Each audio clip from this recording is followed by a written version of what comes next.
Chapter 1994. This is ridiculous. Qiao Xian's inquiry was merely casual.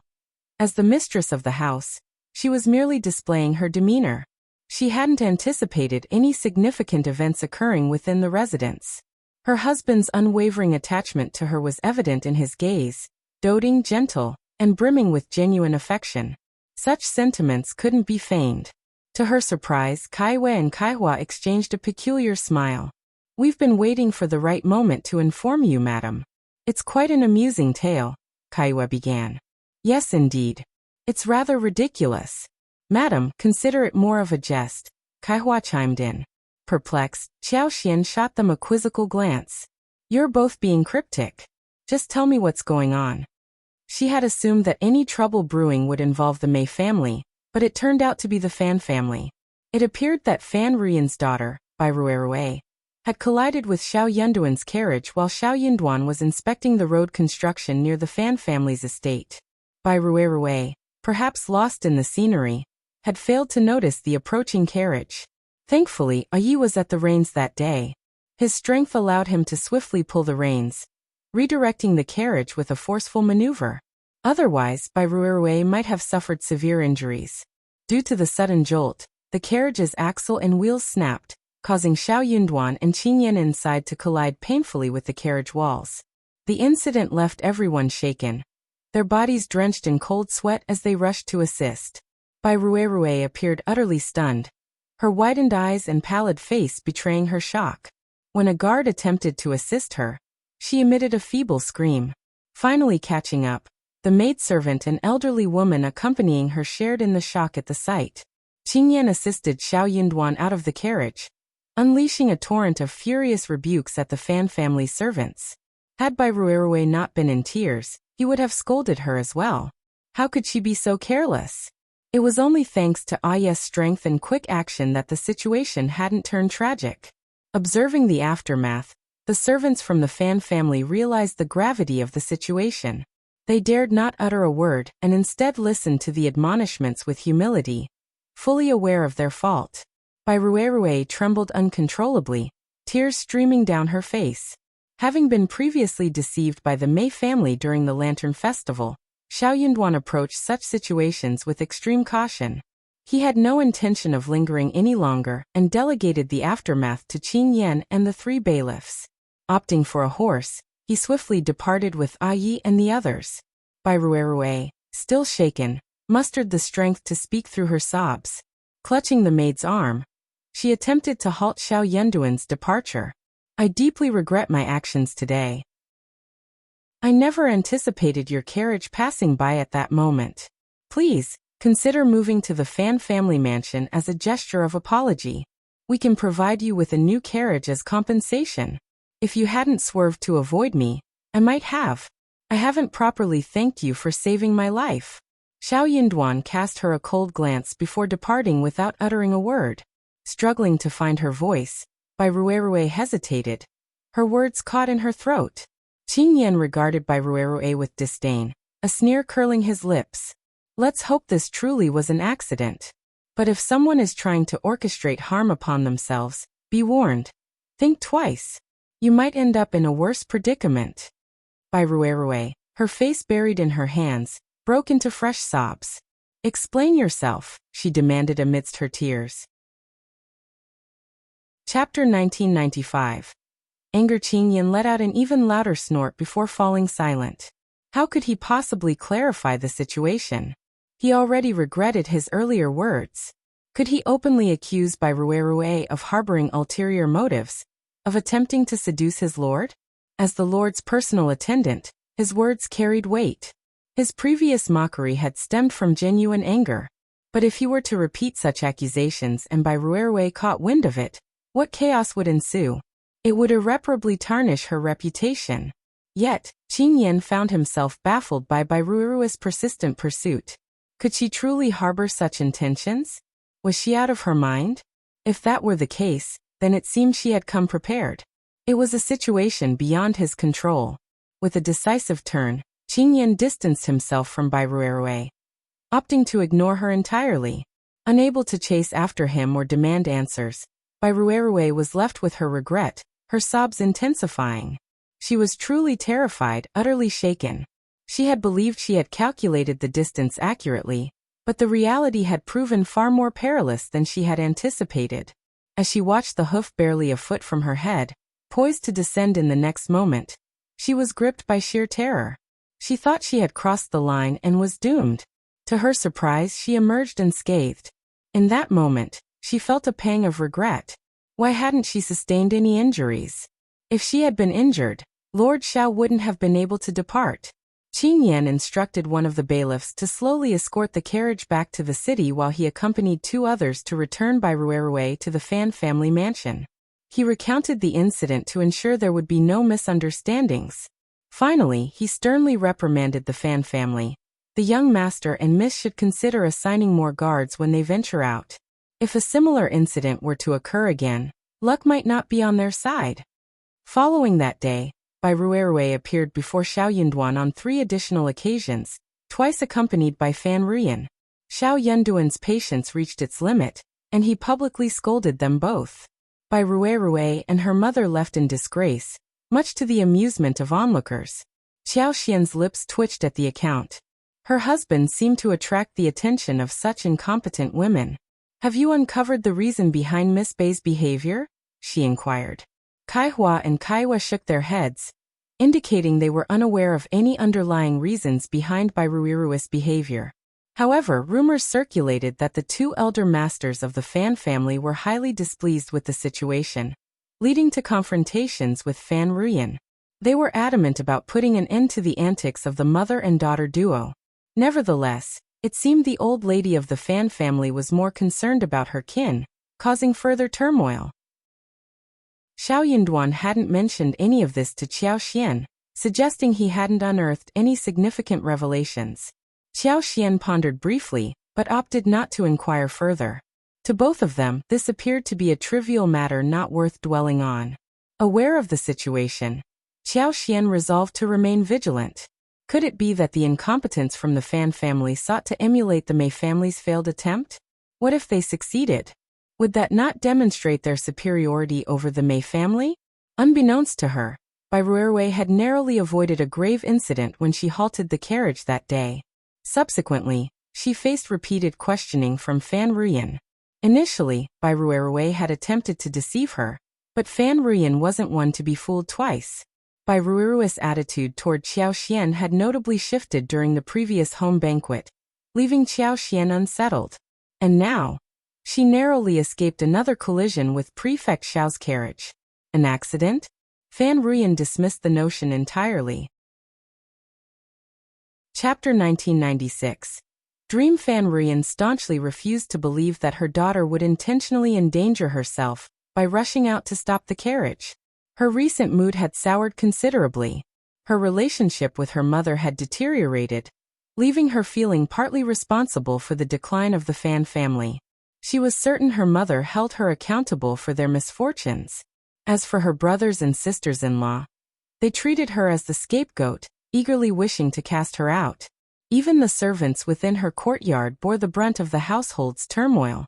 But she felt powerless to change the situation. At times, she couldn't help but feel a sense of disappointment. She had been groomed to be the elder miss of the Fan family since childhood. Why should she be forced into marriage as an adult? Why couldn't she assert her rightful position as the miss of the Fan family, who had the authority to look down upon her? While she could bear the scorn from others, there were moments when the injustice burned within her like a raging fire. Yet, even her own flesh and blood daughter dared to deceive her. How could she tolerate such betrayal? Fan Ruyan was no fool, particularly in matters of sensitivity. This time, Bai Ruerue's attempts at deception fell flat. Pushed to her breaking point, she tearfully confessed the truth. However, the truth resembled more of a fabrication, stoking Fan Ruyan's wrath to new heights. Bai Ruerue's tears only intensified after being scolded for her honesty, her heart heavy with grievance. Witnessing her daughter's distress, Fan Ruyan wavered once more. Perhaps this time, she should believe her daughter's account. After all, her anguish seemed genuine. However, the story seemed too fantastical to be true. Fan Ruyan consoled Bai Ruerue and delved further into the details. Eventually, she found herself inclined to believe her daughter's tale. Bai Rui confided in her mother, revealing that during a bout of high fever, she had entered a dreamlike state. In this dream, she gleaned insights and knowledge. She became aware that Shao Yunduan wasn't just an ordinary prefect.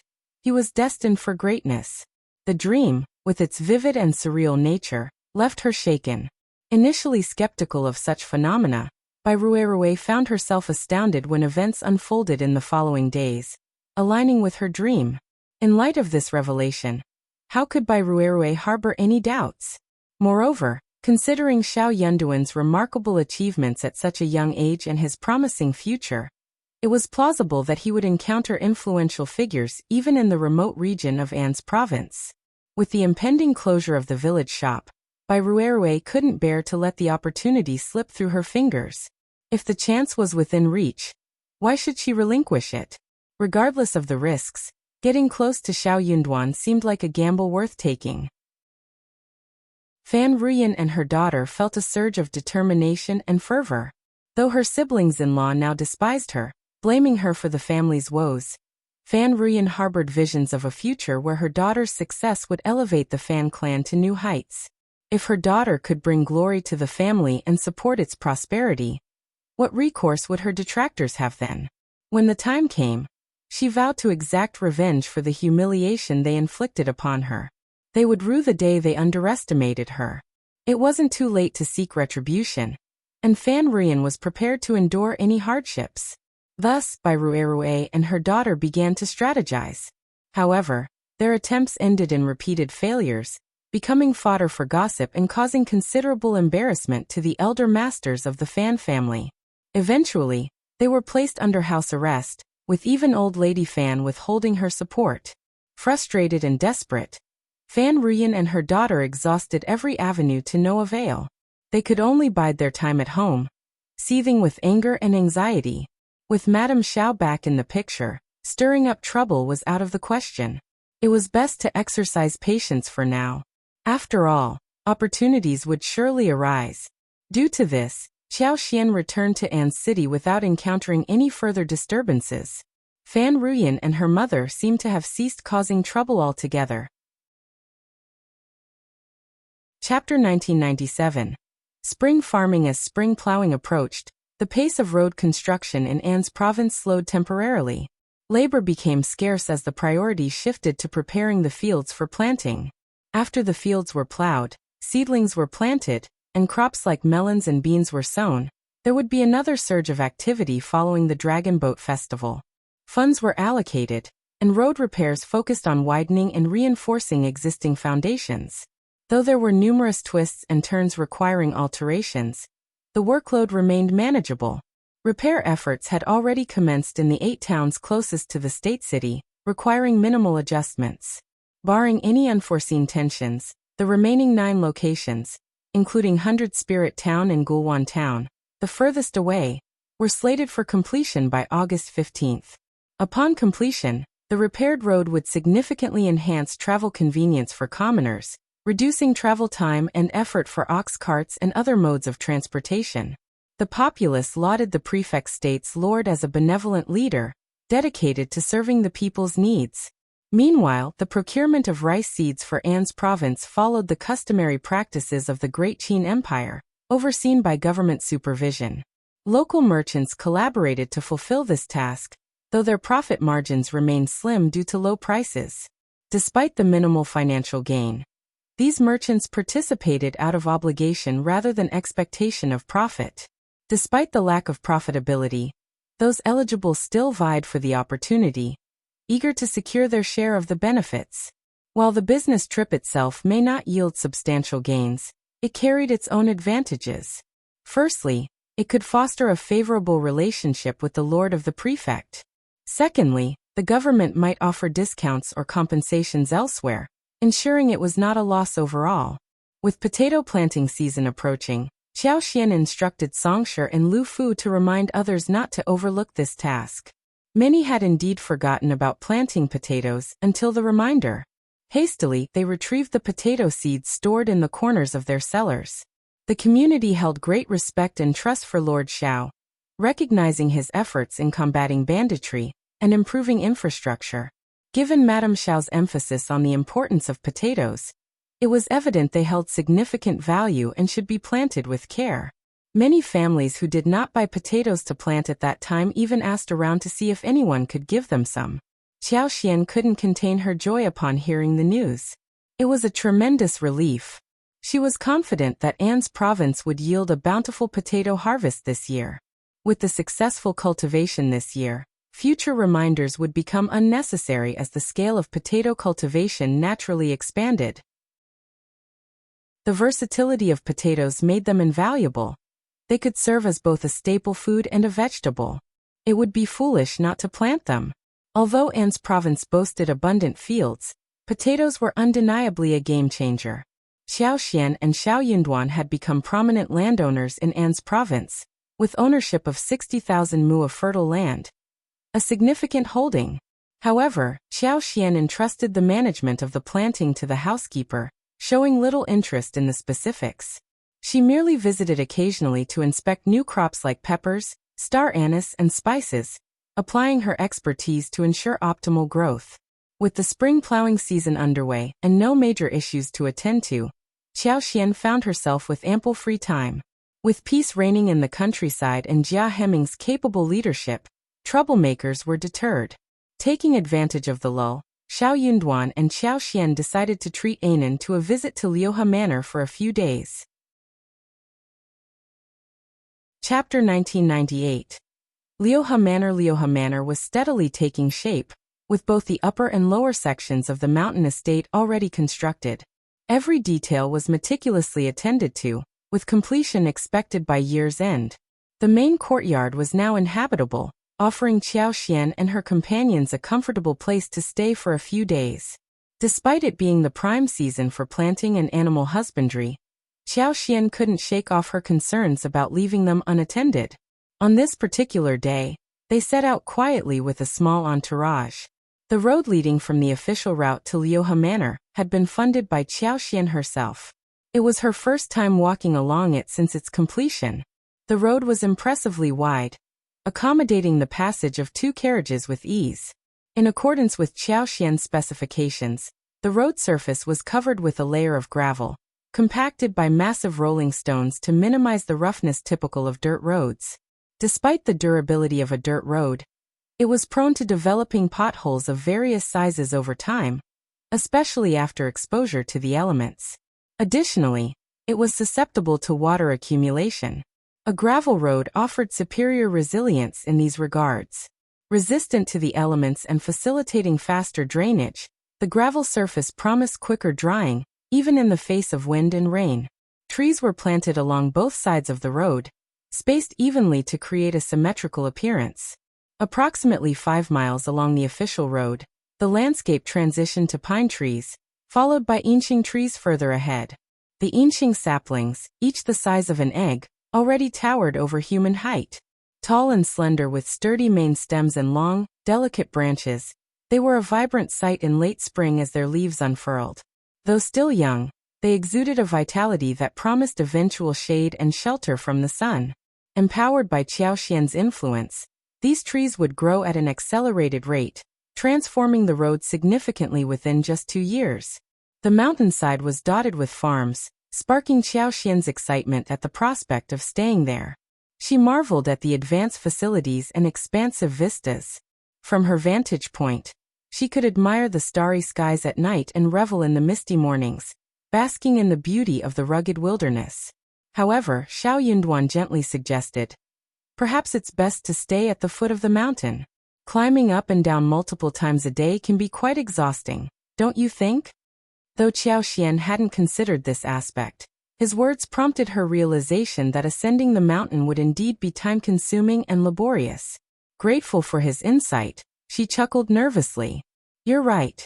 I hadn't thought of that. In that case, I'll stay at the foot of the mountain. It's much more convenient." It was a shame. There was something special about living on the mountain. Seeing the longing in Qiao Xian's eyes, Shao Yunduan offered a solution. "We can spend the night on the mountain before we leave and return home the following day." Qiao Xian's face lit up with joy as she eagerly agreed. The manor at the mountain's base had been anticipating their arrival, and was fully prepared. Songshe personally led his men to receive them, offering warm greetings before guiding them to the main courtyard. Along the way, he provided updates on the villa's progress, noting that some areas were still under construction. Qiao Xian nodded, instructing Lixia to ensure that visitors didn't disturb the ongoing construction sites. After checking in with Songshe, she strolled to the farmstead and spent time with Anan, refraining from venturing further. Anan, nearing 9 months old, displayed newfound mobility, eagerly exploring her surroundings. With a gleeful smile, she proudly presented Qiao Xian and Shao Yunduan with handfuls of green foxtails, delighting in her discoveries. The next day, Nanny and the others were still playing with Anan in the manor, while Shao Yunduan was going out with Qiao Xian. Chapter 1999. Mountain. At this time of year, the outdoors teemed with mosquitoes and various insects, especially in the mountainous regions where strange bugs and ants abounded. Anan, being fair-skinned and delicate, was a prime target for mosquitoes. Staying within the confines of the manor provided a safer environment. Anan remained captivated by the novelty of the surroundings. Spotting a pair of rabbits in the farmstead, she gleefully fed them vegetable leaves, her delight evident. Qiao Xian had purchased 100,000 mu of land in Liuhe Manor. However, developing such vast acreage required time and resources. Currently, they had successfully developed around 70,000 mu, but due to a labor shortage, their workforce had dwindled to just 40 individuals, down from a peak of 300. Considering the challenges posed by the mountainous terrain, mosquitoes, snakes, ants, and rampant wild grass, Qiao Xian and Shao Yunduan decided to halt further exploration for the time being and wait for autumn and winter. Shao Yunduan agreed, noting, "Indeed, the mountains are overrun with mosquitoes, snakes, and ants, while the vegetation grows unchecked. It's not conducive for exploration. Well, wait it out." The risk of encountering hazards outweighed the benefits, potentially causing significant disruption if any mishaps were to occur. Given their statuses as the prefect and the prefect's wife, Qiao Xian addressed Songshe decisively. "If that's what Lord Shao wishes, then let it be so. Inform the workers to depart tomorrow. Make sure to remember their names, and when we hire more labor in late autumn, prioritize rehiring them." Songshe readily acquiesced, offering a smile as he pledged to convey the instructions to the workers personally. He had been tasked with the hiring process by Qiao Xian herself. Having overseen numerous hirings in the past, Songshe understood the intricacies involved. Wages, daily meal allowances, medical supplies, tools for cultivating the wasteland. Each aspect required meticulous handling to prevent any mismanagement. While it might have been tempting for others to exploit such opportunities for personal gain, Songshe remained steadfast in his integrity. Qiao Xian and Shao Yunduan trusted his character, and he was wise enough not to jeopardize his position with any imprudent actions. However, the same could not necessarily be said for all junior managers. Songshe recognized the potential for misconduct, and ensured that strict oversight was maintained to prevent any mishaps. The cultivated wasteland had been sown with a variety of herbs, including false starworts, Gastrodia elata, King Solomon's seal, crowdipper, pseudoginseng, and angelica, as per Qiao Xian's directives. At this moment, the medicinal herbs had all reached maturity, easily recognizable with a single glance. However, the growth of the small seedlings was uneven, a common occurrence in cultivation. Qiao Xian diligently applied her wood power every time she inspected the area, a practice she continued today. A significant portion of the land had been enclosed on the side of the call, as well as the opposite kernel. Additionally, 2 plots of land in another nearby forest had also been enclosed. Within these enclosures, tall and spacious wooden sheds and houses had been constructed, surrounded by a flat expanse of land adorned with lush grass, plentiful bushes, and several towering trees.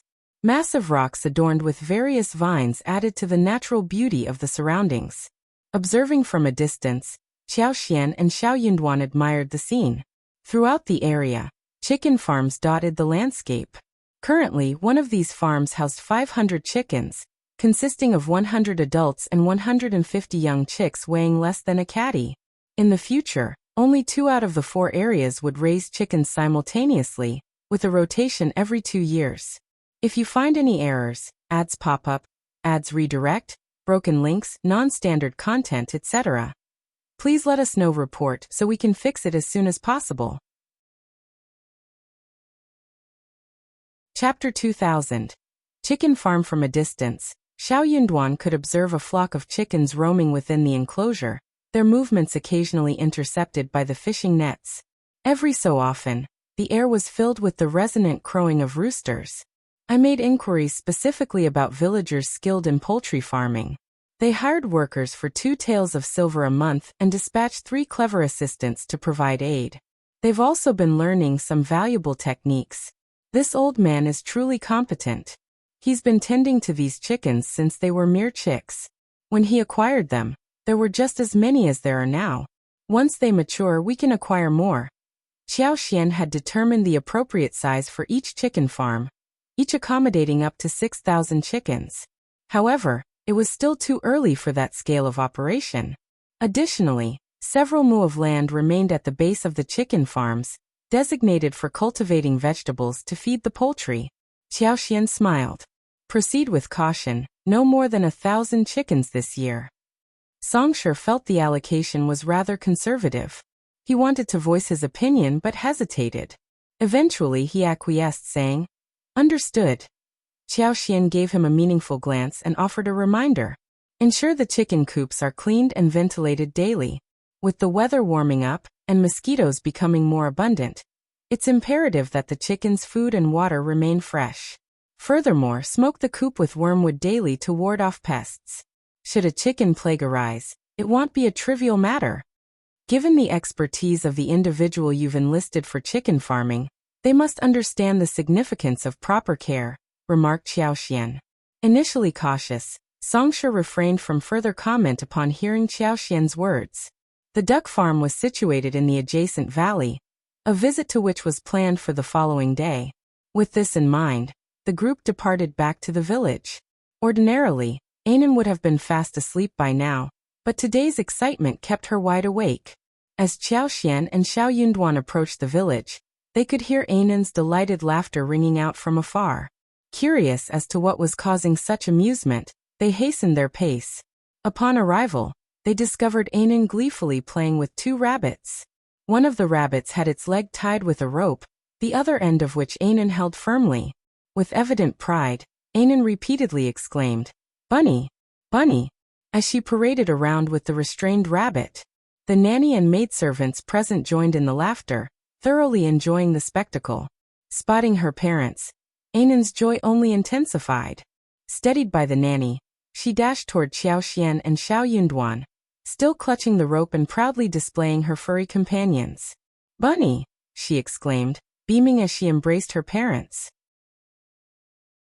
Qiao was overjoyed and moved closer, wrapping Anan in a warm embrace. The trio enjoyed some playful moments together before eventually coaxing Anan to release the rope and accompany them back to the house for snacks. Lunch was soon served, with a delightful spread laid out before Qiao and the others. There were stir-fried chives with shrimp sourced from the nearby stream, crispy river fish, dried meat bamboo shoots, cold vegetables with garlic, and pigeon soup. The fish and prawns were freshly caught from the nearby stream, which flowed from the depths of the forest. The water was cool and crystal clear, teeming with small shrimps and fish the size of fingers. After the hearty meal, Anan finally succumbed to sleep, peacefully drifting off. If you find any errors, ads pop up, ads redirect, broken links, non-standard content, etc., please let us know. Report so we can fix it as soon as possible. Chapter 2001. Untrustworthy. The nanny gently laid Anan down on the bed, covering her with a small blanket. With the window open, a soft breeze entered the room, gently rustling the curtains. Meanwhile, Qiao carried a bamboo basket, leading Shao Yunduan up the mountain in search of mushrooms or wild vegetables. With one hand holding Qiao Yunduan took the basket with the other, their steps light and their conversation lively. While Lixia and the others were accustomed to such scenes, it was a rare sight for many of the servants in the manor. Witnessing their master's affectionate and carefree demeanor, They were left astounded, their eyes widening in disbelief. This was the lord of the prefectural state, the esteemed official of An's province. Who would have thought that the lord, known for his public authority, would reveal such a tender and intimate side in private? In the past, the area had been avoided due to the presence of mountain bandits from Liuhe Fort. Yet now, with the bandits gone, the forest was untouched, offering an abundance of mushrooms and wild vegetables. Xiao Xian skillfully navigated through the woods, leading Xiao Yunduan towards the areas where mushrooms thrived. Before long, they had gathered half a basket of mushrooms. The fresh scent of mushrooms mingled with the earthy aroma of the spring forest, creating a pleasant atmosphere. Spotting tender dandelion seedlings and mustard, Xiao Xian couldn't resist picking more. She even discovered a cluster of plump and tender wild wolfberries. Gathering a handful, she suggested to Xiao Yunduan with a smile that they should remember this spot and have someone transplant the wild wolfberries to the manor. That way they could enjoy fresh wolfberry sprouts all year round. Xiao Yunduan smiled in agreement, taking note of her suggestion. With plenty of time left, the sky remained a clear, flawless blue, like high-quality glass. The sunlight bathed the landscape in a warm glow, casting bright beams across the mountains and rivers. As the sunlight filtered through the foliage, illuminating the forest, the gentle mountain breeze caused the plants to sway and rustle. Light and shadows danced in a mesmerizing display, with the grass and leaves shimmering like silver in the sunlight. Taking Xiao Xian's hand, Xiao Yunduan led her to a nearby hill, surrounded by dense foliage and offering a panoramic view of the mountains and rivers. Basking in the warm sunlight, they sat together, feeling content and relaxed in each other's company. Xiao Xian relaxed and leaned against Xiao Yunduan lazily, her body melting into his embrace as if she had no bones. Nestled in his arms, she murmured softly, I'm so sleepy. I want to sleep." Xiao Yunduan chuckled, pressing a gentle kiss to her lips before tightening his arms around her. "Then sleep, my love." With a contented smile, Xiao Xian nodded. "Yes, I will." Finding a comfortable position in his embrace, she closed her eyes and drifted off to sleep. However, it seemed that Xiao Yunduan's promise was not entirely reliable. Upon returning to the village, Xiao Xian's cheeks were still flushed, her lips tinged with a rosy hue. Her hair, neatly arranged, framed her face delicately as she cast a glance at the man beside her. Beside her, Xiao Yunduan appeared even more tender and attentive. He even offered to carry her back, his affection for her evident in every gesture. If you find any errors, ads pop up, ads redirect, broken links, non-standard content, etc., please let us know. Report so we can fix it as soon as possible. Chapter 2002. Duck Farm. In the evening, Xiao Xian prepared a hearty chicken stew, simmering tender chicken pieces with red dates, wolfberries, and huaishan medicine. Alongside, she cooked an array of mushrooms, wild vegetables, and bamboo shoots, creating a delicious feast. Anan, with a new baby tooth emerging, eagerly nibbled on some chicken, relishing the flavor. Xiao Xian also made him a bowl of noodles with chicken soup, which he devoured with gusto, emptying more than half of the bowl. Though the mountains seemed quiet, occasional cries of strange birds echoed from the distant valleys and forests, their rhythmic calls haunting yet oddly comforting in the stillness of the night. In the safety and warmth of the villa, surrounded by the soothing sounds of nature, Xiao Xian and Xiao Yunduan found solace and tranquility. Even Anan, unfazed by the eerie cries, widened her eyes and perked up her ears, giggling in delight at the unfamiliar sounds. The following day, Xiao Xian and Xiao Yunduan took Anan to explore the valley and visit the pond where the ducks resided. The valley was expansive and flat, stretching without ascent into the mountains. The weather was clear, and the insect population relatively sparse. Xiao Yunduan carried Anan in his arms, opting not to have the nanny accompany them. Besides Songshi, Lixia, and Kaiyun, only Yi and his two subordinates joined them. As per Xiao Xian's instructions, there were 3 duck ponds. One served as a free-range area, while the other 2 could be used for simultaneous rearing. Typically, the ducks were rotated every 10 days. During daylight hours, the ducks were allowed access to the ponds, while at night, they were kept elsewhere. Given the flowing water, this arrangement sufficed. Each pond occupied roughly 20 mu, with duck sheds erected nearby. Each pond housed 4,000 to 5,000 ducks. Although this setup was relatively spacious, the lack of medicinal interventions in ancient times necessitated a cautious approach. Additionally, the valley boasted numerous canals, measuring 1.5 to 1.6 meters in width, that crisscrossed the landscape. Once aquatic plants took root, these canals would serve as excellent environments for duck rearing. The duck farm was situated atop the land, encircled by a series of canals. These canals, resembling winding sutras, served as the initial conduits for the pond water. Eventually, the water would flow into an artificial canal, which in turn fed several interconnected ground reservoirs for irrigation. Subsequently, it would merge into a distant stream, ensuring it didn't affect the villa's drinking water. Currently, only one duck farm was operational, housing ducks at various stages of growth. Those raised over a month ago had shed their downy feathers and grown proper plumage. Approximately 600 ducks frolicked in the pond, their pudgy forms exuding vitality as they swam and vocalized. Anan, filled with excitement, pointed eagerly at the ducks, yearning to break free from her father's embrace and join them. Xiao gently pinched her cheek and chuckled. "You're quite adventurous, but you can't go into the water." Little Anan seemed completely unafraid, even mimicking the ducks' quacking sounds with delight. Enjoying their time by the pond, Qiao and Shao lingered a while longer, enchanted by the ducks' antics. With Anan by their side, the family of three reveled in the simple joy of the moment. Meanwhile, Yi and the others maintained a watchful vigil nearby. Suddenly, Yi's brow furrowed, a sense of unease settling in his heart. In the bright sunlight, anything reflective was easily noticed. Just a moment ago, he inadvertently glanced toward the nearby hill and caught a glint of metal, a telltale reflection that set his senses on edge. If you find any errors, ads pop up, ads redirect, broken links, non-standard content, etc., please let us know. Report so we can fix it as soon as possible. Chapter 2003. Strange light. Although it was only for a moment, Ada was sure that he could not have seen wrongly. In just an instant, it was enough to confirm something. Or rather, in just an instant he did not dare to take the risk.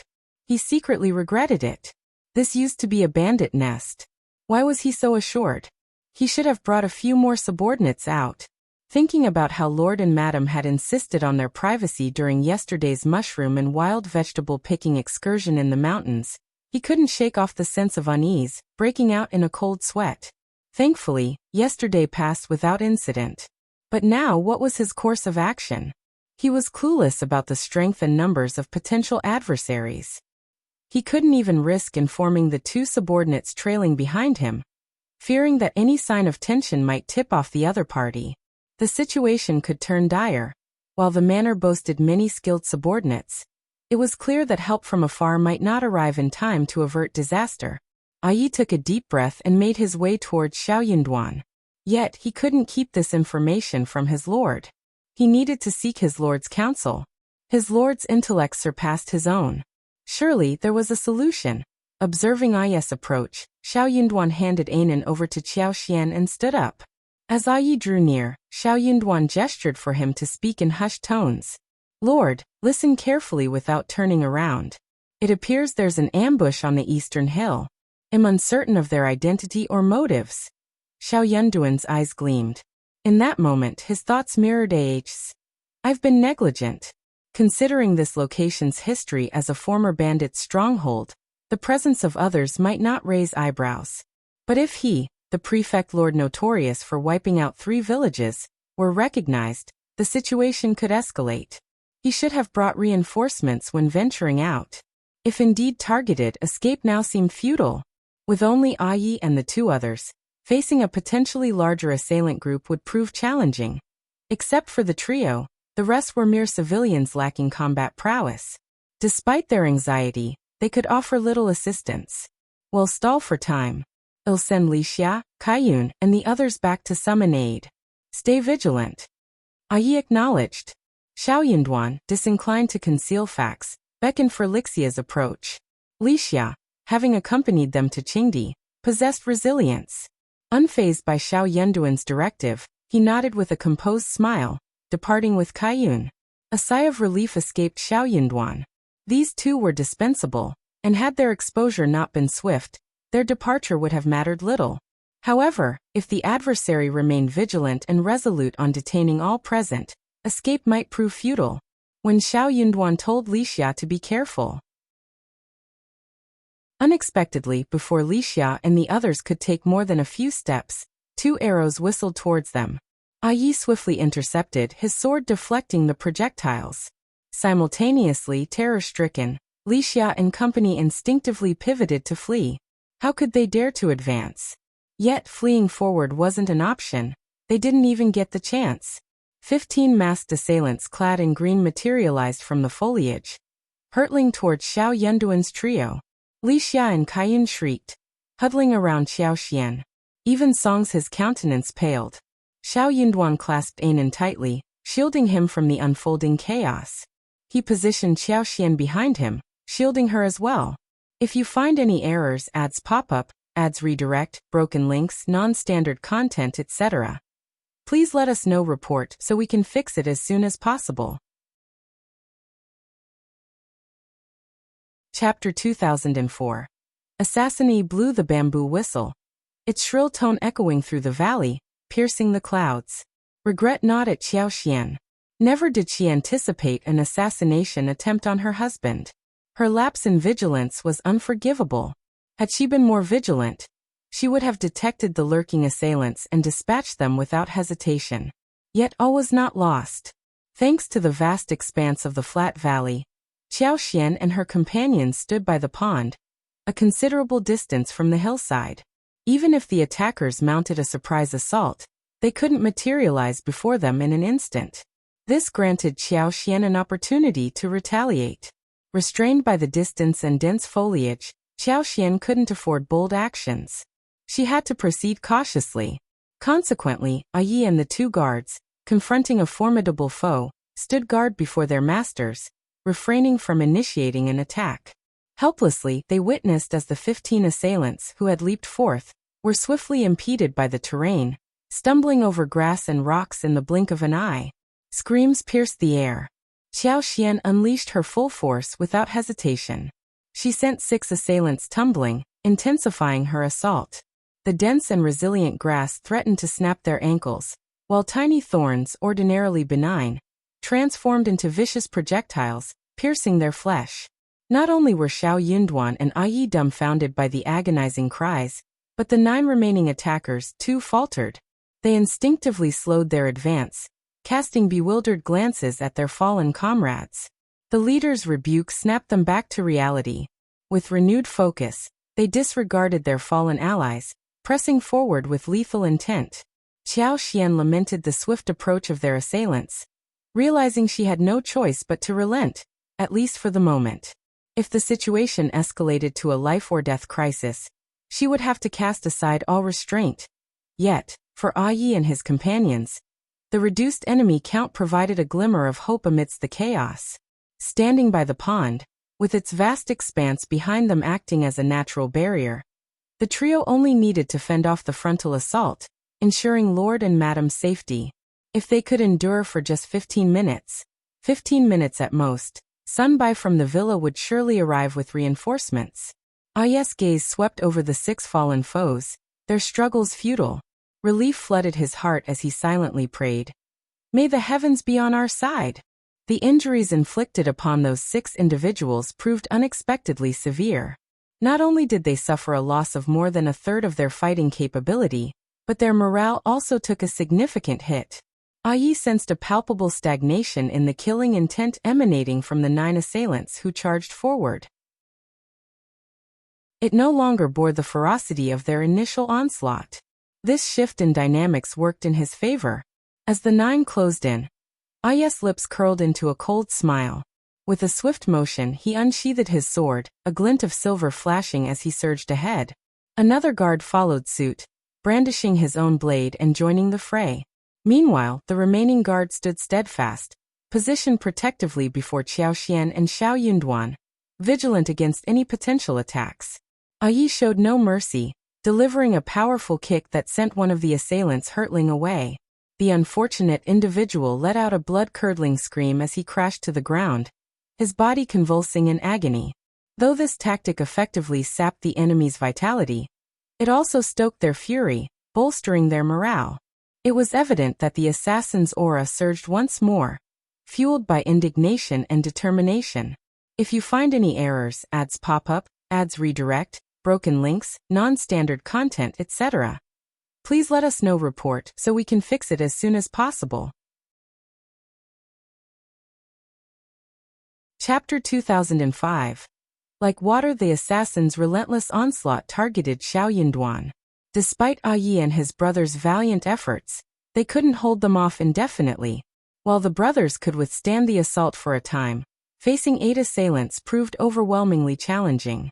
Xiao Xian's expression darkened as she grasped Xiao Yinduan's sleeve, her voice barely a whisper. "Husband, let's take refuge in the water." Seeking sanctuary in the pond would alleviate some of the pressure on Yi and the others. Furthermore, it would provide an opportunity for additional assistants to join the fray. Songshi, clutching a thick bamboo pole, nodded in agreement. "Indeed, Lord. It's our best chance." "Then let's make our move." Xiao Yinduan wasted no time, disregarding the pond's chill. They plunged into the water, navigating the depths with difficulty. Bracing himself at the rear, Songshi wielded the bamboo pole defensively, his complexion drained of color. Anan, initially protesting his father's embrace, continued to resist, delivering feeble punches. Yet Xiao Yinduan remained unmoved, his resolve unyielding.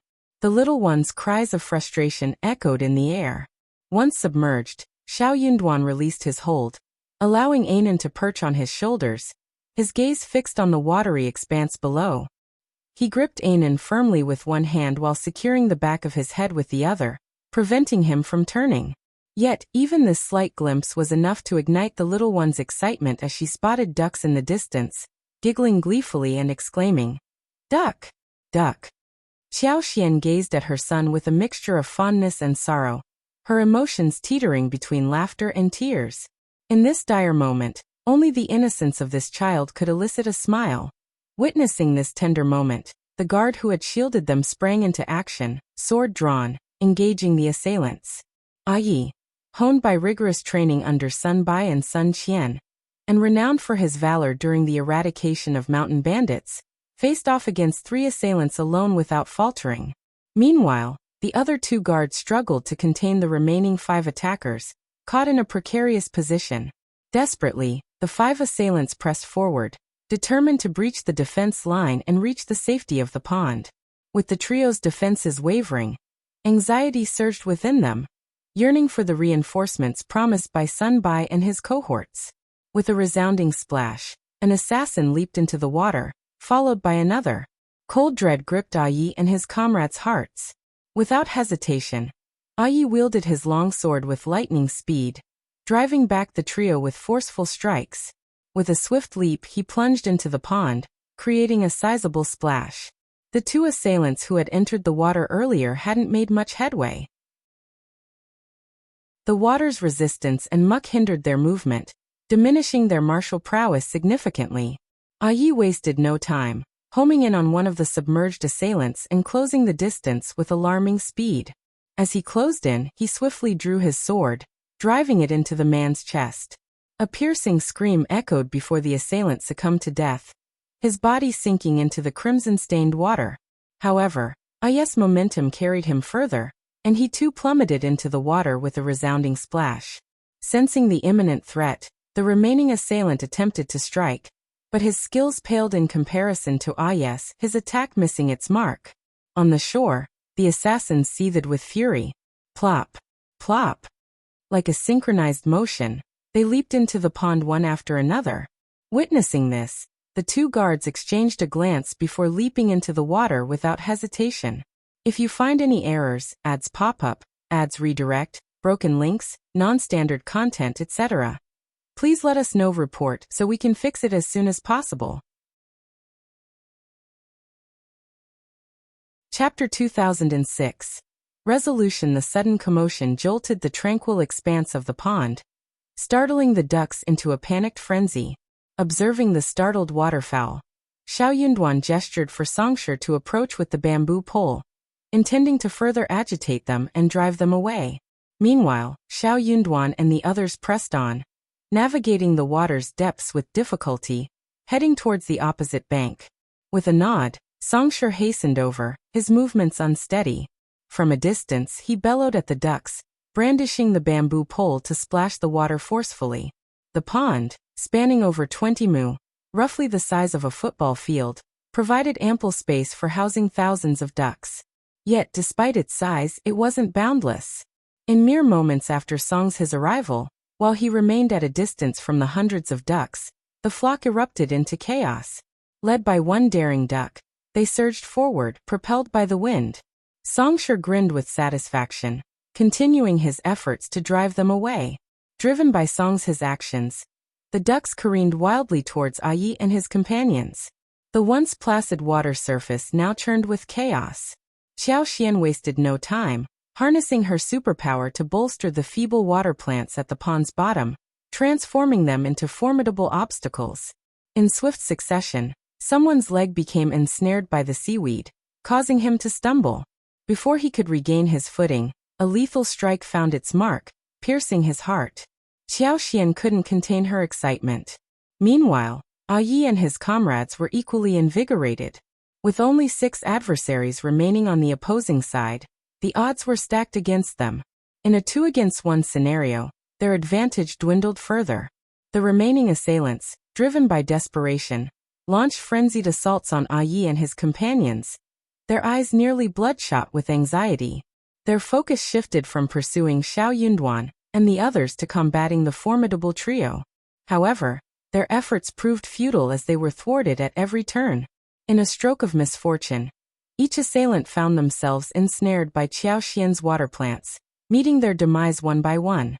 The murky water provided perfect concealment for Qiao Xian, her actions shrouded in secrecy. Unbeknownst to anyone, Yi and his companions reveled in their success, assuming the assassins were inept in water. As they dispatched their foes with gusto, they couldn't help but sneer inwardly.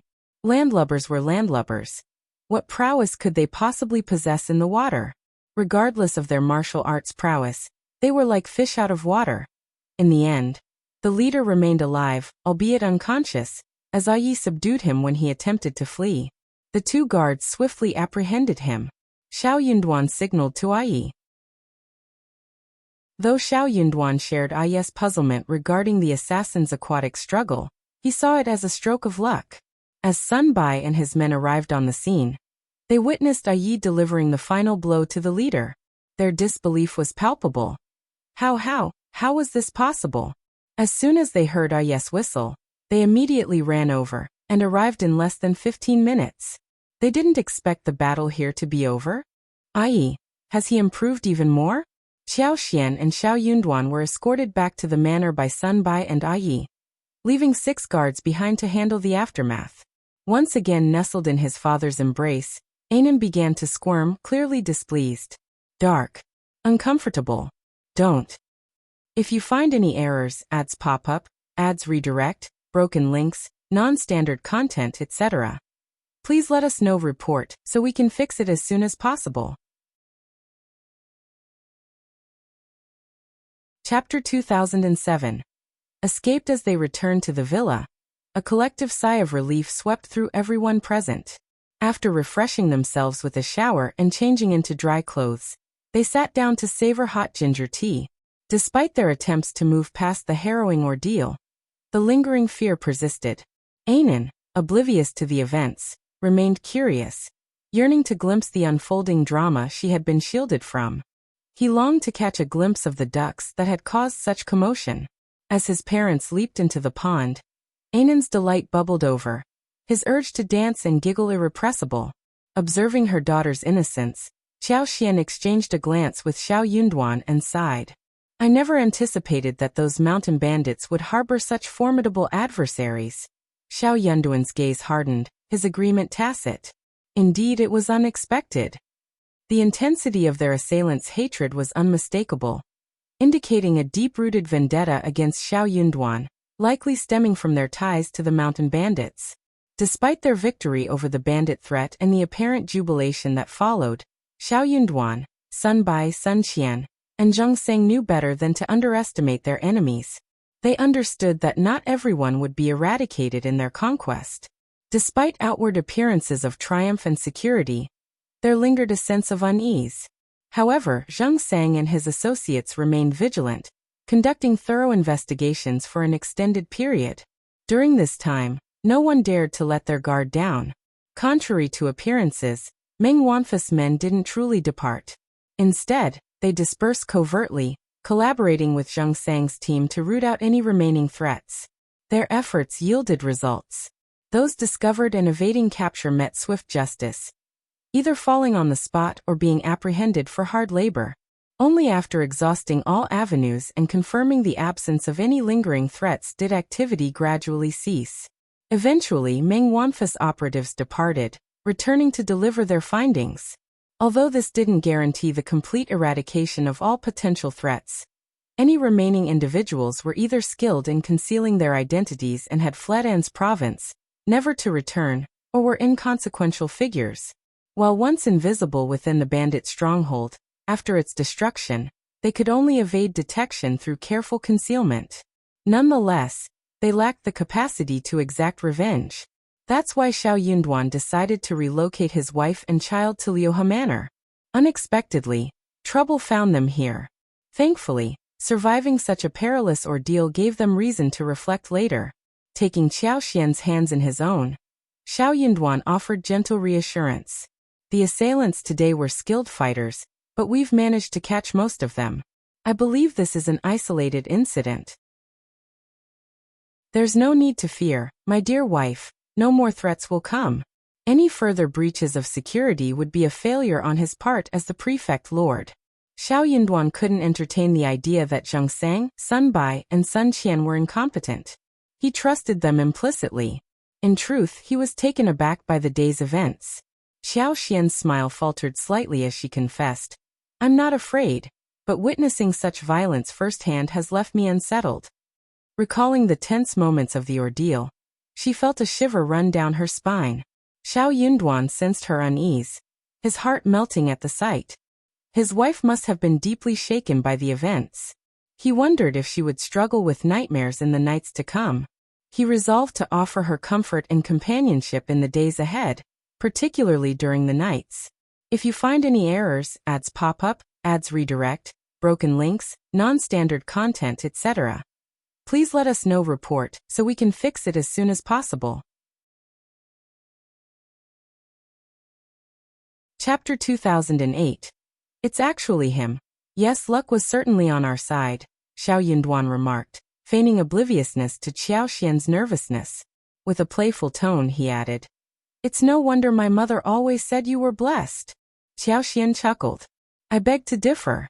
Xiao Yunduan joined in her laughter. Perhaps you're right. As they conversed, Sun Bai requested an audience, prompting Xiao Yunduan to invite him in.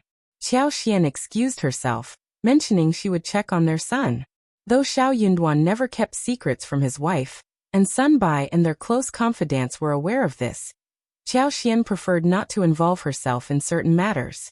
Indeed, Sun Bai's visit concerned the captured assassin. Upon learning the reason for Sun Bai's presence, Xiao Yunduan felt a chill run down his spine. He followed Sun Bai to a secluded area of the villa, where the survivor, knocked unconscious by Yi, was held captive and being interrogated by Sun Bai himself.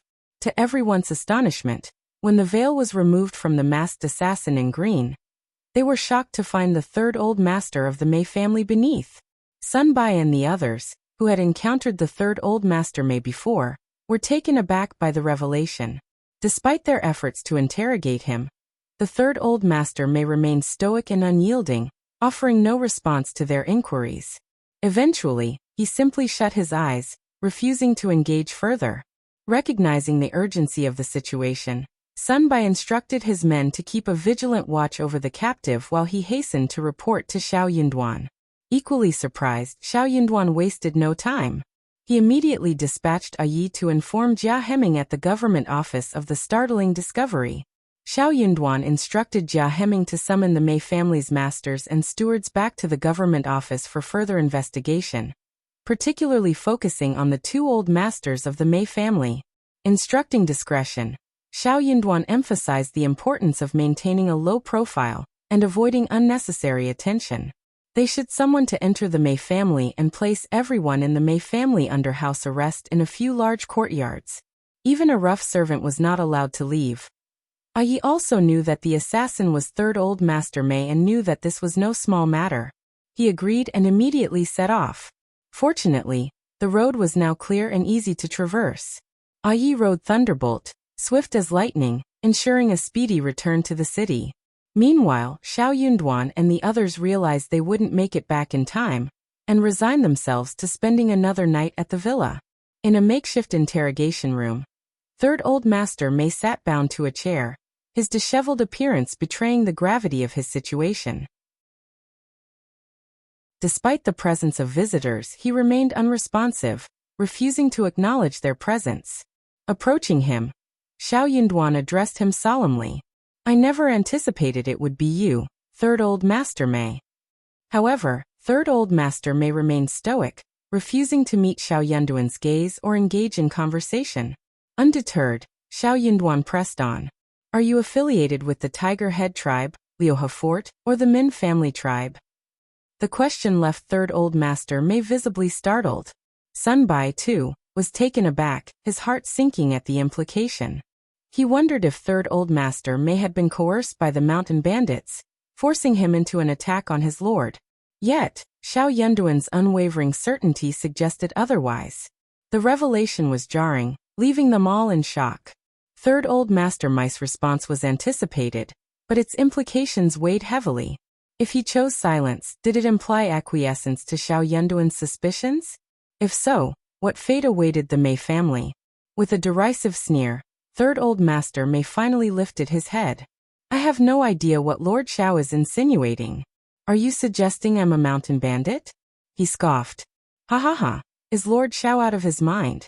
If you find any errors, ads pop up, ads redirect, broken links, non-standard content, etc., please let us know. Report so we can fix it as soon as possible." Chapter 2009. You know what to do. Xiao Yunduan's gaze bore into him, his eyes deep and penetrating. "There were aspects that eluded me before, but now they've become clear. Miss Lu, it seems old Master Zhuang has long been affiliated with your Mei family.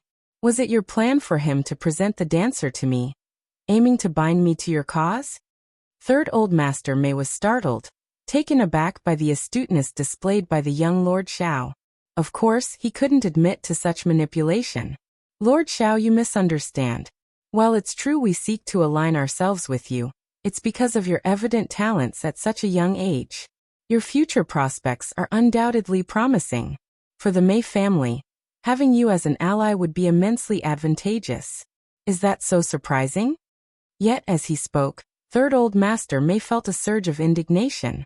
Whether it was wielding power, conducting business, or amassing wealth, the ultimate goal was to indulge in life's pleasures. He refused to believe that officials were devoid of desires for wealth and indulgence. Despite the Mei family's attempts at extending goodwill, Lord Shao had rebuffed them, even rejecting the advances of a beautiful woman offering herself as an ally. "Do not entertain the idea of a jealous woman within the family," third old master Mei mused, dismissing it outright. How could jealousy exist in the world? It was simply a reflection of men's shortcomings. However, Lord Shao was far from incompetent. If he were, how many individuals in this world could be considered competent?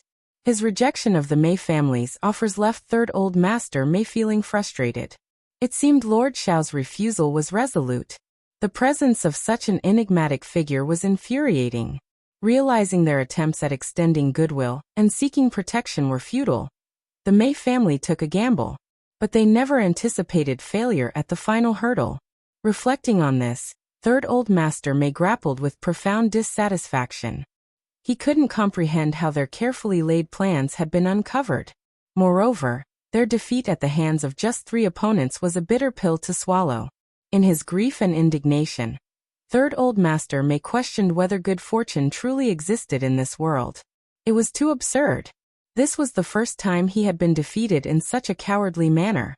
Yet he couldn't express his frustration. Shao Yunduan cast a disdainful glance at him. Your words are mere sophistry. The Mei family holds significant sway in An's province, deeply embedded in its power structures. I haven't even touched the Fan family, let alone you, who have done no wrong. While you may extend friendship, you wouldn't resort to such desperate and unscrupulous measures unless under duress. A family capable of reaching the apex of its region wouldn't act impulsively. If that were the case, you wouldn't have attained your current stature. This is simply your conjecture. It's not unfounded speculation. You know whether it holds truth or not. And speaking of which, you're likely not from the Tiger Head tribe. Otherwise, you wouldn't have taken action today. The Tiger Head tribe had been the first to succumb to the authorities, suffering a devastating defeat.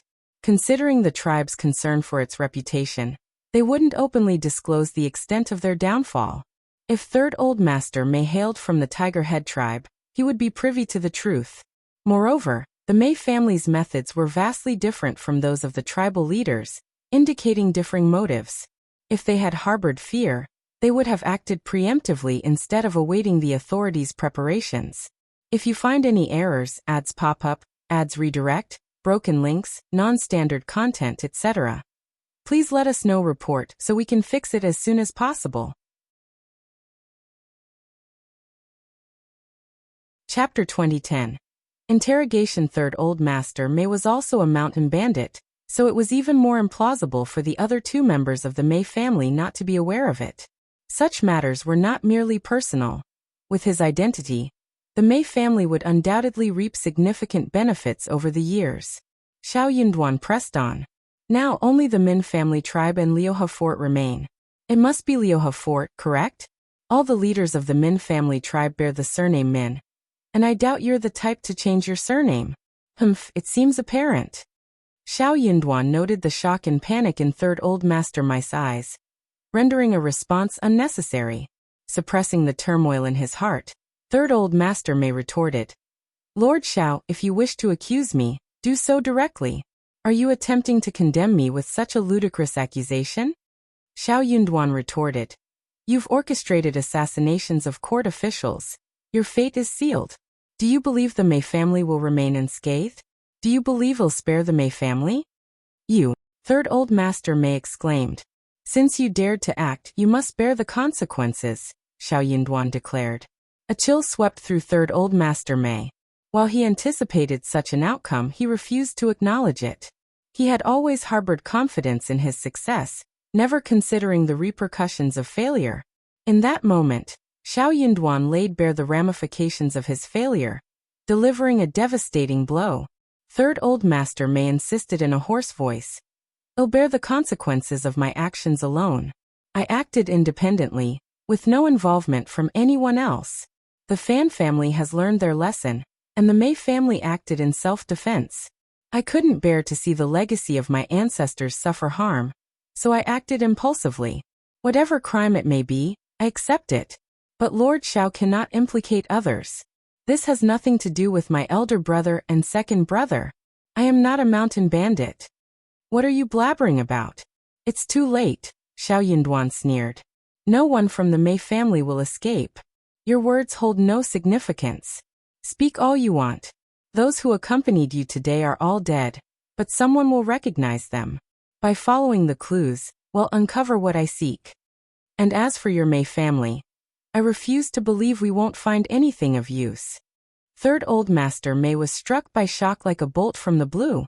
You, he glared furiously at Shao Yunduan, struggling against his restraints. He gritted his teeth, longing to leap at him and tear into his flesh. Shao, you're wicked and ruthless. I won't rest until I've repaid you. Even in the afterlife. I won't let you off even if I become a ghost. Sun Bai stepped forward, delivering a harsh kick to his lower abdomen. Behave yourself, he scolded coldly, or face the consequences. Third Old Master May glared at Shao Yunduan with bloodshot eyes. Unmoved, Shao Yunduan replied calmly. You're no match for me in life, so what threat do you pose as a ghost? Sunbai, silence him and ensure he's watched closely. Well, return to the city tomorrow. Yes, Lord. After the harrowing ordeal, both Xiao Yunduan and Xiao Xian were no longer in a playful mood. In fact, as they spent the night in the wilderness, Sunbai and the others were fraught with nervousness, fearing another untoward incident under cover of darkness. Despite their vigilance, they were still vulnerable in the depths of the mountains. Unexpectedly, in the dead of night, Yi returned with 26 guards. If you find any errors, ads pop up, ads redirect, broken links, non-standard content, etc., please let us know. Report so we can fix it as soon as possible. Chapter 2011. Shocking the city. Sunbai and the others were initially shocked, fearing another attack from the Mei family. However, their apprehension turned to relief and joy upon realizing that Yi had returned with reinforcements. At dawn the next morning, Xiao Yunduan and Xiao Xian departed for the city. There was no time to visit the manor in the mountains. They would have to postpone it for another occasion. As they journeyed, they passed countless fruit trees dotting the mountainside, each brimming with vitality and bearing ripe fruit. Xiao Xian had hoped to explore further, but circumstances dictated otherwise. The guards at the gates of An's city had been reinforced, with increased patrols throughout the city. Despite Xiao Yunduan's instructions to maintain a low profile, the magnitude of the recent events prompted a heightened response from the authorities. It was inevitable that such a significant occurrence would quickly spread throughout the city. By the time Xiao Yunduan and Xiao Xian returned, news of the incident had already swept across An's city. Shock rippled through the city. Some individuals had already harbored suspicions, and now their hunches seemed validated. Masters, key stewards, and elderly servants of the Mei family found themselves arrested and confined within the city's prison. All household staff were meticulously accounted for, and detained according to their rank and gender. Stewards and maids of higher status bound and gagged them to prevent collusion. The Mei family's estate was sealed shut, with strict restrictions on entry and exit. Their shops shuttered, with shopkeepers, accountants, and servers all escorted back to the family residence and incarcerated separately. Manor managers associated with the Mei family faced a similar fate. Though close relatives and friends of the Mei family were not detained, they were discreetly surveilled. Before Xiao Yunduan's return to the city, Jia Heming had efficiently organized everything in an orderly manner. Upon his arrival, Xiao Yunduan wasted no time, ordering his men to investigate the identity and backgrounds of the assassins. He then tasked Jia Heming and Sunbai with conducting a thorough search of the Mei family's premises. Rest was out of the question. Xiao Yunduan immediately proceeded to interrogate Old Master Mei. Like Third Old Master Mei, First Old Master Mei staunchly denied any involvement. Second Old Master Mei followed suit during his interrogation. All three were seasoned individuals who understood the gravity of the situation. They knew that without concrete evidence from the authorities, admitting to such a serious crime was out of the question. Their regrets only intensified. If they had foreseen the consequences, they never would have allowed Third Brother to take such a risk. Since the bandits' extermination, he had anticipated that Lord Shao would eventually lower his guard, presenting an opportunity for a surprise attack. He estimated an 80% chance of success. As a pragmatic businessman, he naturally gravitated towards endeavors with high probabilities of success. Moreover, he felt compelled to act. Without intervention, the specter of danger would forever loom over the Mei family, keeping them in a perpetual state of fear and uncertainty. With nerves on edge, they reached a unanimous decision to proceed with the plan. However, the outcome was a devastating loss. Regret now seemed futile. Jia Heming and Sunbei's thoroughness and expertise yielded valuable findings in the Mei family's secret chamber. In just 5 days, the identities of 2 of the assassins who had died had been verified. They were the leaders of Liuhe Fort. The evidence was conclusive, and the Mei family was annihilated overnight. If you find any errors, ads pop up, ads redirect, broken links, non-standard content, etc., please let us know. Report so we can fix it as soon as possible. Chapter 2012. The fall of the Mei family. At this juncture, only one of the three prominent clans remained in An's prefecture city. The Bai family and Wen family, now aligned with Shao Yunduan, began to assert their presence. Historically, the Hua family, the sole remaining clan of the three, maintained a low profile, appearing weak and uncompetitive. They shunned ostentation, preferring a tranquil existence. Their family members were known for their amiable demeanor. Many sighed in disbelief. Who would have imagined that the once understated Hua family would emerge triumphant? They now stood as the most illustrious among the three. It became evident that maintaining a low profile was the path to true success. With the fall of the Mei family, the local power dynamics in An's prefecture city underwent a significant shift. All assets under the Mei family's ownership were redistributed. To everyone's surprise, the prefect's wife declined any claims this time. Qiao deemed it unnecessary. With Liuhe Manor's expansive holdings, absorbing too many additional properties would prove burdensome. In the future, when she had the time, expanding her holdings wouldn't pose a challenge. Exploration was well within her capabilities.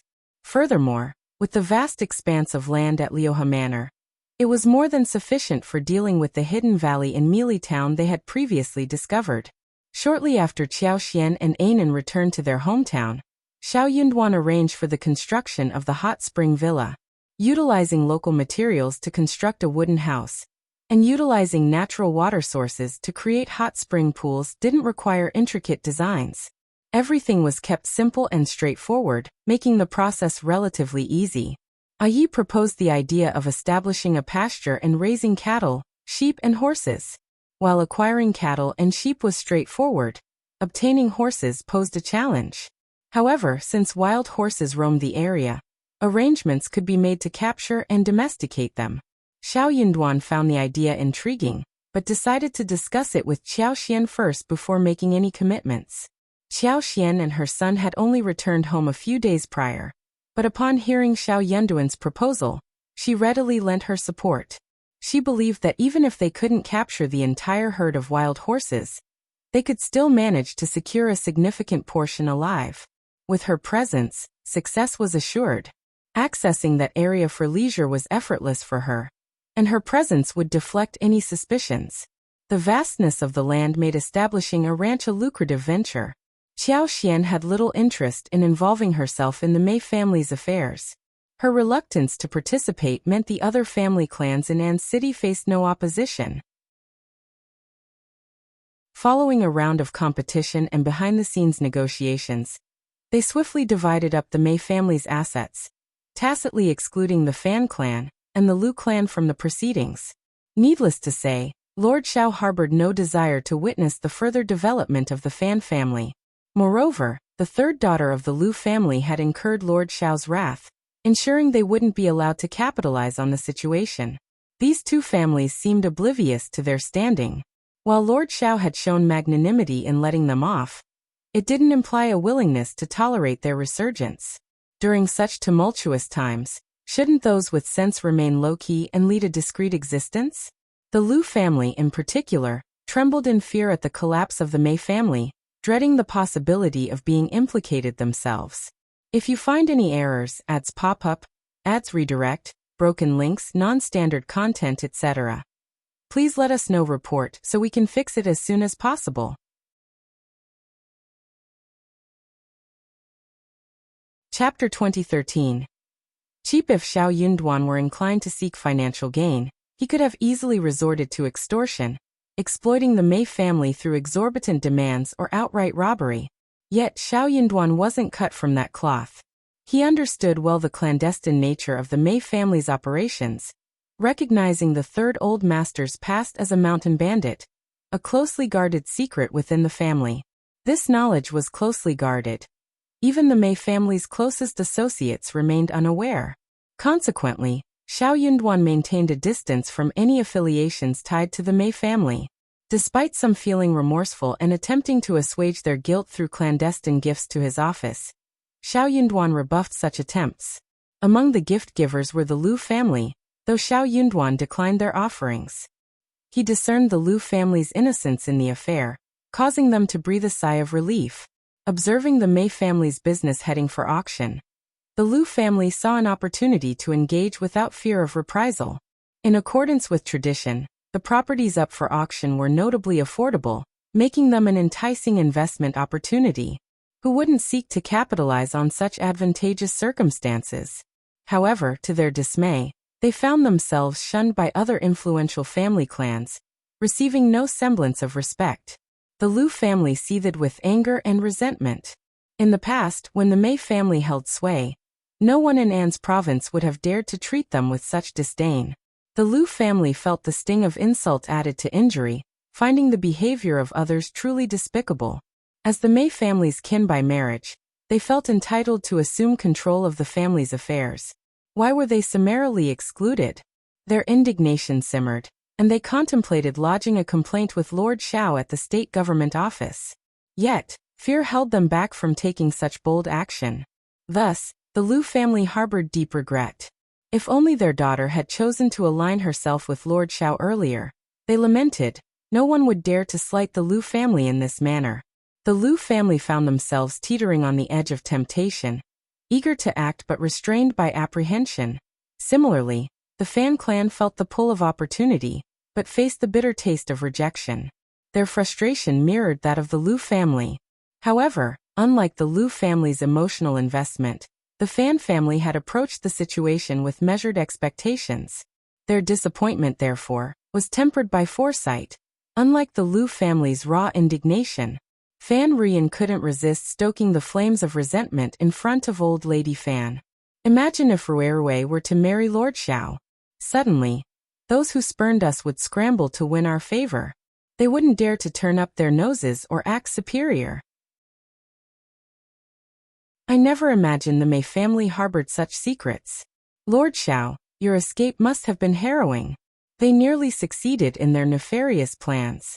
It truly speaks to your good fortune. As they say, surviving disaster brings blessings. One can only wonder what lies ahead for Lord Shao.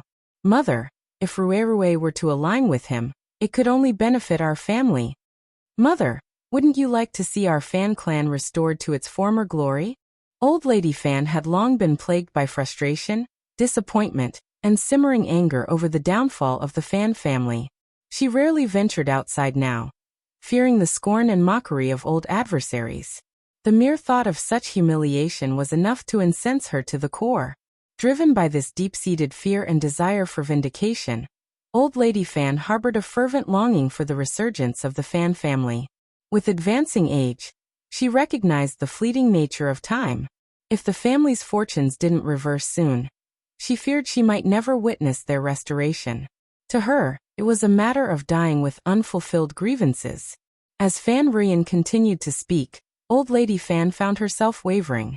Surviving calamity often brings about newfound blessings. Lord Shao truly seemed to possess an extraordinary fortune. Happiness seemed to follow in his wake. If you find any errors, ads pop up, ads redirect, broken links, non-standard content, etc., please let us know. Report so we can fix it as soon as possible. Chapter 2014. The most easy way is of a marriage alliance for the Fan family to reclaim its former status. Relying on conventional methods of gradual progression seemed utterly futile. The entrenched opposition from other influential families rendered such a path practically impassable. With limited market opportunities and resources, the Fan clan found themselves precariously positioned, vulnerable to exploitation without a solid foundation. Who among their competitors would willingly allow the Fan clan to rise again? Moreover, the pace of conventional methods felt agonizingly slow. Old Lady Fan fretted that she might not live to witness the family's revival. Given these constraints, the only viable option seemed to be taking a shortcut. And what better shortcut than through a strategic marriage alliance? Old Lady Fan cast a reproachful glance at her daughter, unable to contain her frustration. Your impulsiveness has complicated matters. If only you had consulted me beforehand, we might have had a chance. Now, with by Ruiruis impending ridicule looming, mother and daughter found themselves united in their predicament. Lord Shao's public rebuke had further cemented their unfavorable impression of him. Changing their stance would prove challenging, to say the least. Mom, they say sincerity can soften even the hardest of hearts. Lord Shao may seem stern, but who doesn't know his virtues? Rui holds him in the highest regard, her admiration unwavering. Surely, he must be moved by such genuine admiration? Fan Ruyan's eyes gleamed with hope as her mother began to entertain the idea.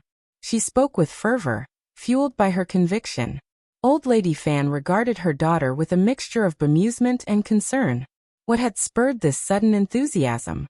While she recognized the potential benefits for the Fan family's future, she couldn't help but wonder if Fan Ruyan's eagerness was excessive. Nevertheless, for the sake of the family's revival, perhaps a gamble was warranted. Yet she couldn't shake off her reservations about her daughter's fervor. Old Lady Fan's expression turned stern as she admonished. Enough with your impulsiveness. I don't understand what's gotten into you both. Your antics have already made us the talk of the town. Let the dust settle. Rui is only 15, there's no rush. Fan Ruyan said sheepishly. I was just thinking that since Madame Shao isn't here and Lord Shao doesn't have any concubines to serve him, this is a good opportunity. Who knows, Old Lady Fan sneered. Lord Shao doesn't have any concubines on the surface, but all the maids in the room are at his command. How naive. Do you really think that he has no one to serve him? He just doesn't tell anyone. Fan Ruyan had never thought that this would happen. She was stunned. That can't be right? If so, why didn't Lord Shao tell us? It's not like it's a secret, Old Lady Fan remarked knowingly. There's not a cat in this world that doesn't eat fish. With a pointed glance at Fan Ruyan, she seemed to convey, you still have much to learn. Lord Shao is a capable man. How could he not be aware? As for his silence, who's to say? Perhaps he deems it unnecessary, or maybe he's simply too indifferent to bother. Or he might even be cultivating a reputation for his devout silence. Fan Ruyan hesitated, considering the possibilities. She leaned towards the first reason, unable to fathom a man striving for a reputation based on silence. What kind of reputation was that, indeed? Fan Ruyan couldn't contain her curiosity, and pressed Old Lady Fan for answers, impatient for progress. But what could Old Lady Fan do? Though she cherished her daughter, Old Lady Fan found herself increasingly vexed by her persistence. If you find any errors, ads pop up, ads redirect, broken links, non-standard content, etc., please let us know. Report so we can fix it as soon as possible. Chapter 2015. Truly worthy in the end, Old Lady Fan impatiently scolded her daughter, insisting she compose herself. It was uncertain when, but at least a year or two would be required. They couldn't dwell on it incessantly. By Rui's youth and indulgence likely contributed to Lord Shao's unfavorable opinion of her. With time on her hands, Fan Ruyan should focus on acquiring valuable skills. That should be her priority. Fan Ruyan couldn't argue with this logic. After some consideration, she resigned herself to wait for a year and a half, no longer feeling the need to rush. During the Dragon Boat Festival, An's city bustled with the excitement of the Grand Dragon Boat Race, drawing both Shao Yunduan and Qiao into the festivities. It was a vibrant affair. With the successful conclusion of this lively event, the tensions among the prominent families in An's province eased considerably, particularly those with ties to the Mei family. At last, they could breathe a collective sigh of relief. Since then, An's province flourished. Families, merchants, and landowners alike enthusiastically complied with the prefect's directives. The province's economy thrived with each passing day, leading to an improvement in the citizens' quality of life. Qiao, as the prefect's wife, found herself basking in newfound prestige. Wherever she went, she was met with respectful flattery. In private, she shared a jest with Shao Yunduan, remarking on the pleasures of being an official's spouse. It was a sensation she found strangely addictive. Shao Yunduan chuckled, encouraging her to indulge in whatever brought her joy. Qiao was delighted by his support. However, she remained level-headed. She had no interest in abusing her power. Instead, she preferred to oversee industry and relished the tranquil life of raising children in the countryside. Hunting, in her opinion, was the epitome of relaxation. Qiao found herself deeply satisfied with the man's demeanor. Following the Dragon Boat Festival, Qiao took charge of arranging Lixia and Song's marriage. For Lixia's dowry, Qiao spared no expense. It included a lavish assortment of items: 40 sets of clothing for all seasons, 20 sets of fine silks, and 20 sets of exquisite gold and silver jewelry.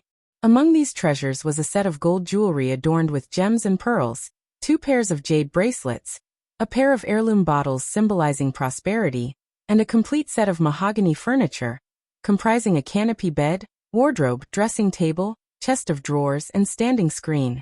And that was merely the tip of the iceberg. Numerous smaller items and a substantial sum of 1,000 taels of silver rounded out the impressive dowry. Throughout the years, Lixia had received numerous gifts of money, silver, and various other treasures, all totaling at least 1,000 taels of silver. As for Song, he naturally presented Lixia with a generous betrothal gift.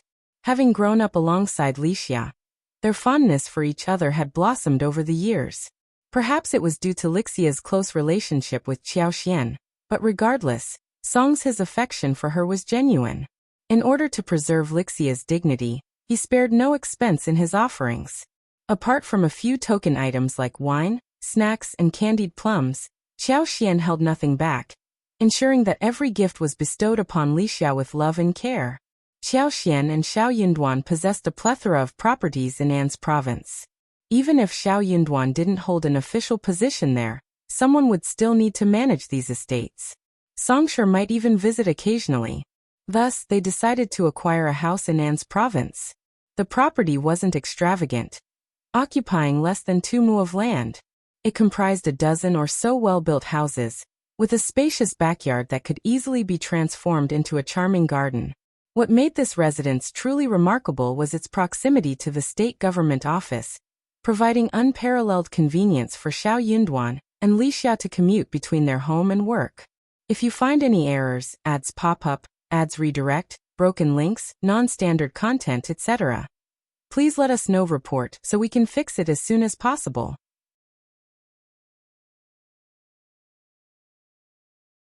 Chapter 2016.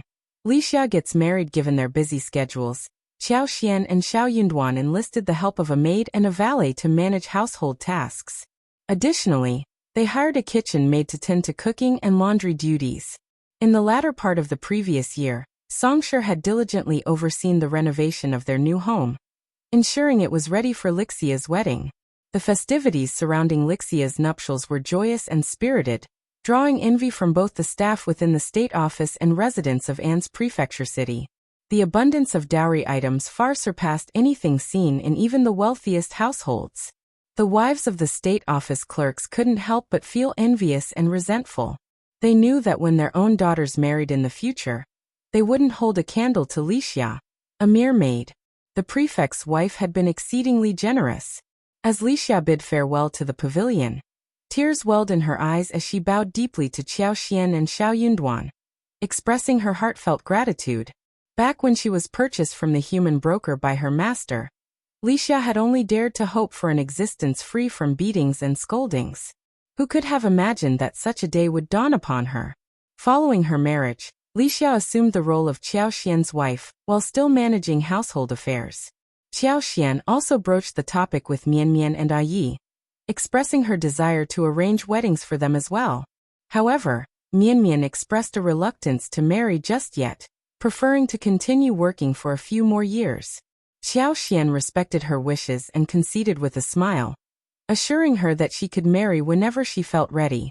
Despite their unmarried status, it was widely acknowledged that Mian and Yi were a couple. Yi, being straightforward, didn't seem bothered by the delay. He would likely wait patiently, even if it meant another 10 years. As for Qiao, although he showed no inclination towards marriage, his age indicated that he could only remain unmarried for another 2 years at most. Meanwhile, despite the gradual accumulation of experience by Kaihua, Kaiwe, and others, the household still faced a shortage of manpower. Continuing her efforts to bolster the household, Qiao purchased 3 12-year-old girls named Xiaoman, Dongji, and Xiaoxue. Following Lixia's marriage, not only Qiao but also Kaiyun and Kaiwe suddenly found themselves inundated with suitors. Qiao Xian couldn't help but feel torn between laughter and tears at the sudden surge of attention. Yet such reactions were only natural. Even families of moderate wealth might not offer the same lavish dowry as Lixia's. It was inevitable that many would be tempted. Beyond the dowry, the savings and possessions accumulated over time were not insignificant either. Qiao Xian found herself cautioning Lixia and the other girls not to be swayed by sweet words from men. Marriage was on the horizon for them, and they deserved substantial dowries just like Lixia. Lixia had followed Qiao Xian through thick and thin, and even Kaiyun and Kaiwa had amassed considerable dowries. Given these circumstances, it was difficult to discern whether suitors were drawn to the individuals themselves or their wealth. At the very least, the girls needed to carefully assess each suitor, considering not only their intentions but also the dynamics within the suitor's family. Compatibility with potential in-laws was just as crucial as the character of the suitor. At the very least, a suitor shouldn't be a troublemaker, right? Qiao Xian cautioned Lixia and the others against being swayed into marriage hastily. Regretting such a decision later on would be too late. Her words resonated with Lixia and the others, who immediately regained their clarity of mind. In mid-June, Lu Changming and Song Guangyao sent word that the results of the spring quarter examinations were in. Lord Shao's cousin, Shao Lulang, had achieved the status of an intermediate advanced scholar. Having received the 8th grade doctorate in 5 sutras from the Hanlin Academy, he was now considered to have established himself in the capital. If you find any errors, ads pop up, ads redirect, broken links, non-standard content, etc., please let us know. Report so we can fix it as soon as possible.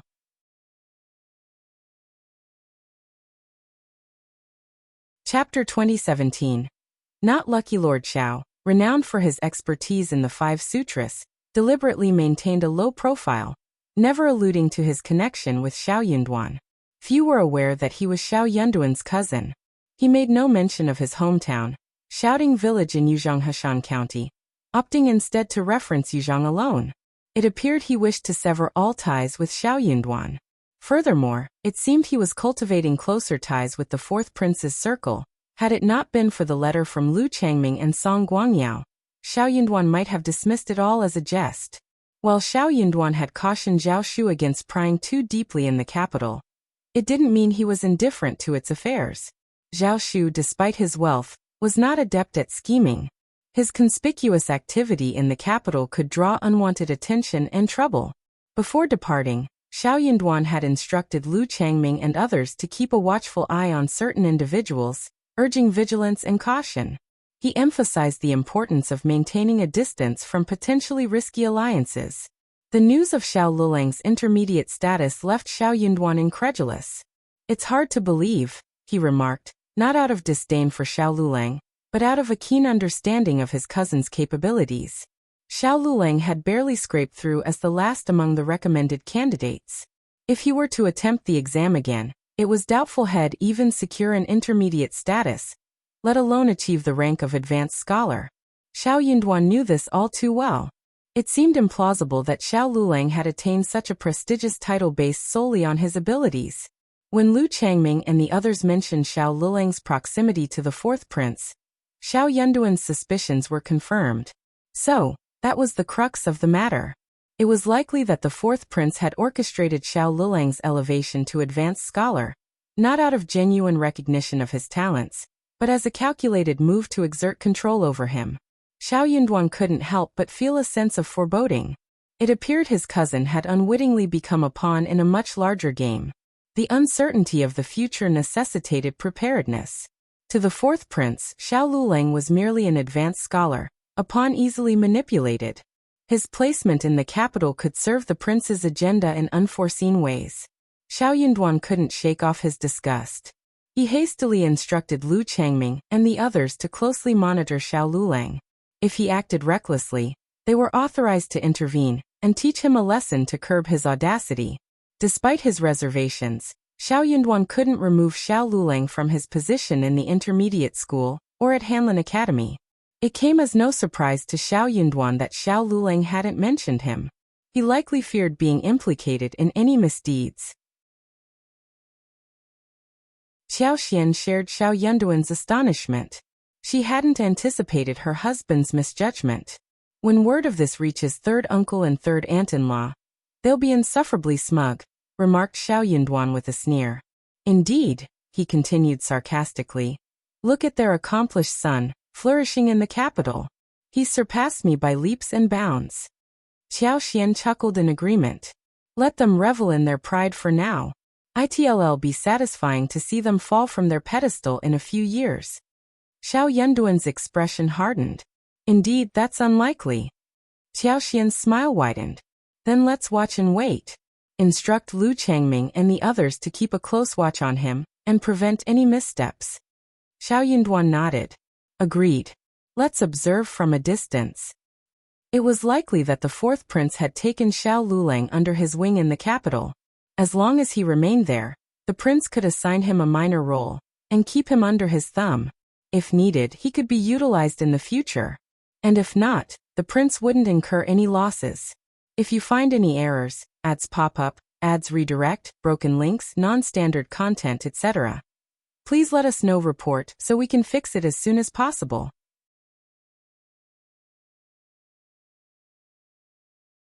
Chapter 2018.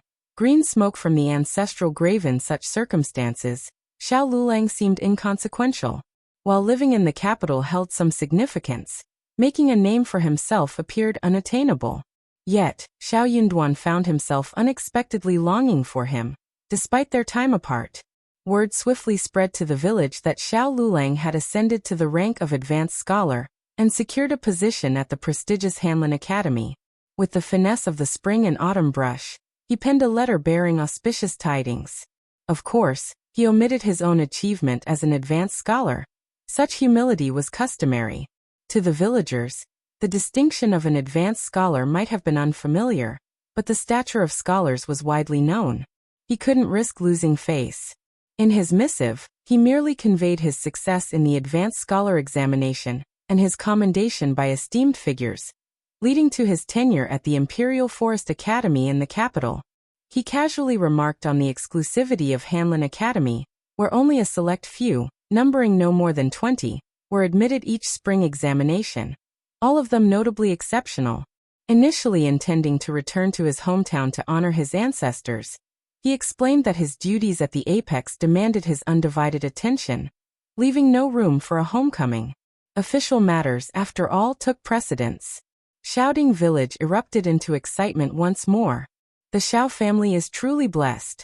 Yes, their luck knows no bounds. Who would have thought Shao Lulang would rise to the ranks of an advanced scholar? And to stay in the capital as an official, esteemed by both leaders and nobles. His future is boundless, surpassing even Mr. Primus. Indeed, once he's an official, the comparisons will shift. Many advanced scholars have brighter prospects than Primus. Third uncle and Ms. Ma are already dreaming of a prosperous future. Comparisons can be infuriating indeed. Meanwhile, third uncle and Ms. Ma practically floated with pride, their happiness palpable. They practically skipped along, grinning from ear to ear. They were extremely ostentatious in the village and kept saying, I always knew our Lulang would make us proud. He's truly a success now, haha. Our Lulang has had wits since he was a child. Even back in the academy, Master often sung his praises. That's no exaggeration. It's a shame really. I miss our Lulang dearly. If only he could come back. But with the nobles and higher-ups valuing him so much, they're keeping him for something big. So, business takes precedence. This time around they were more cunning. They extolled their own virtues without dragging Shao Yunduan into it. Yet, their haughty demeanor spoke volumes. They had no desire to compete with the main branch of the family, or Shao Yunduan. After all, Shao Yunduan couldn't hold a candle to them. Who else had they heard of being esteemed by the leader? When Tao Tao married Jiao Shu, they weren't as envious or resentful. Their son was already a high-ranking official in the capital, with a far brighter future than Shao Yunduan's. They had no need to worry about Xiaoda's family. Xiaoji was marrying into an official's household. Being an official's wife wouldn't be easy. Thankfully, they hadn't let go of Xiaoda's family affairs in the past. And they couldn't afford to do so now. They needed to swiftly dispatch a letter to Lulang. Finding a suitable family for Xiaoji in the capital was paramount. The second section of the family of the Shao family was so annoyed. Ms. Niu and second Unruly kept scolding their son and daughter-in-law, but they did not like them at all. If you find any errors, ads pop up, ads redirect, broken links, non-standard content, etc., please let us know report so we can fix it as soon as possible.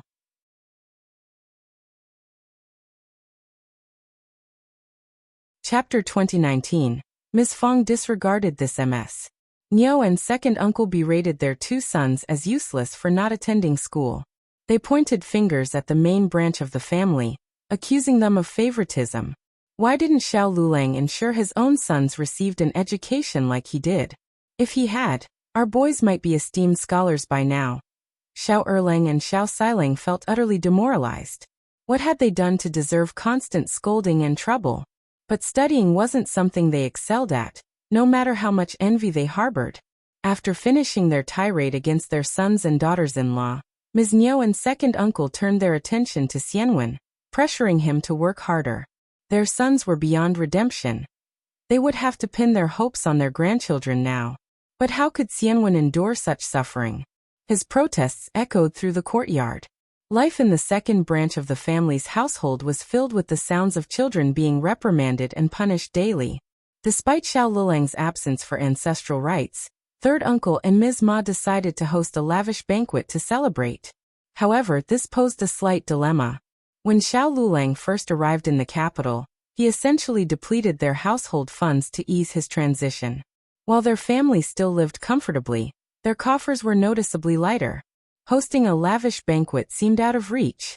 Unperturbed by formality, they approached the main branch of the family with a sense of righteousness. After all, Lulang was also a nephew of the main branch. His success would undoubtedly benefit them too. And Lulang's prospects far outshone those of Shao Yunduan. They planned to seek Yunduan out, relying on Lulang to provide for them. Given the main branch's ample resources, it was only natural for them to foot the bill for the celebration. Ms. Fang felt no envy as she observed the couple's jubilant antics around the village. She found it rather amusing. Instead, she used them as a cautionary tale for her own children and their spouses. Never become so arrogant as to forget your roots. Shao Lulang wouldn't get far in his career with parents like that. They couldn't be a burden to Shao Yunduan. But Ms. Fang wasn't about to let them off the hook so easily, especially when they had such a grand scheme in mind. As the elder aunt and uncle of Shao Lulang, it was expected that Ms. Fang and eldest uncle would offer him financial support as a gift. By rural standards, presenting him with 3 taels of silver would be considered quite substantial. With a gleeful demeanor, Ms. Fang generously offered 50 taels of silver to the affluent family. No matter where the money came from, she knew she would be praised for her generosity. Though the third branch may have desired more, they couldn't press further. Money didn't just materialize out of thin air from the main branch. As for whether Shao Yunduan would require Shao Lulang's assistance in the future, Ms. Fang couldn't care less about that. The future would sort itself out in due time. When the day arrived, the main branch would naturally seek assistance if needed. Until then, there was no cause for concern. These words were intended to silence the third branch. Ms. Fang had never considered Shao Lulang a dependable individual. Growing impatient, she instructed them to seek assistance from the second section of the family. Isn't the second section of the family benefiting as well? Ms. Ma pointed out, her tone laced with frustration. Honestly, they don't have any officials in their family and need your protection even more. You should go to their family and ask for money. This suggestion infuriated Ms. Niu and third uncle. Ms. Niu's anger was palpable as she shot a piercing glare at Ms. Ma, causing the latter to falter in her attempt to boast. Before Ms. Ma could utter another word, she was abruptly cut off by Ms. Niu. It would suffice if the second branch of the family offered a modest gift, Ms. Niu retorted sharply. Why would they be expected to provide funds for a banquet? If you find any errors, ads pop up, ads redirect, broken links, non-standard content, etc., please let us know report so we can fix it as soon as possible.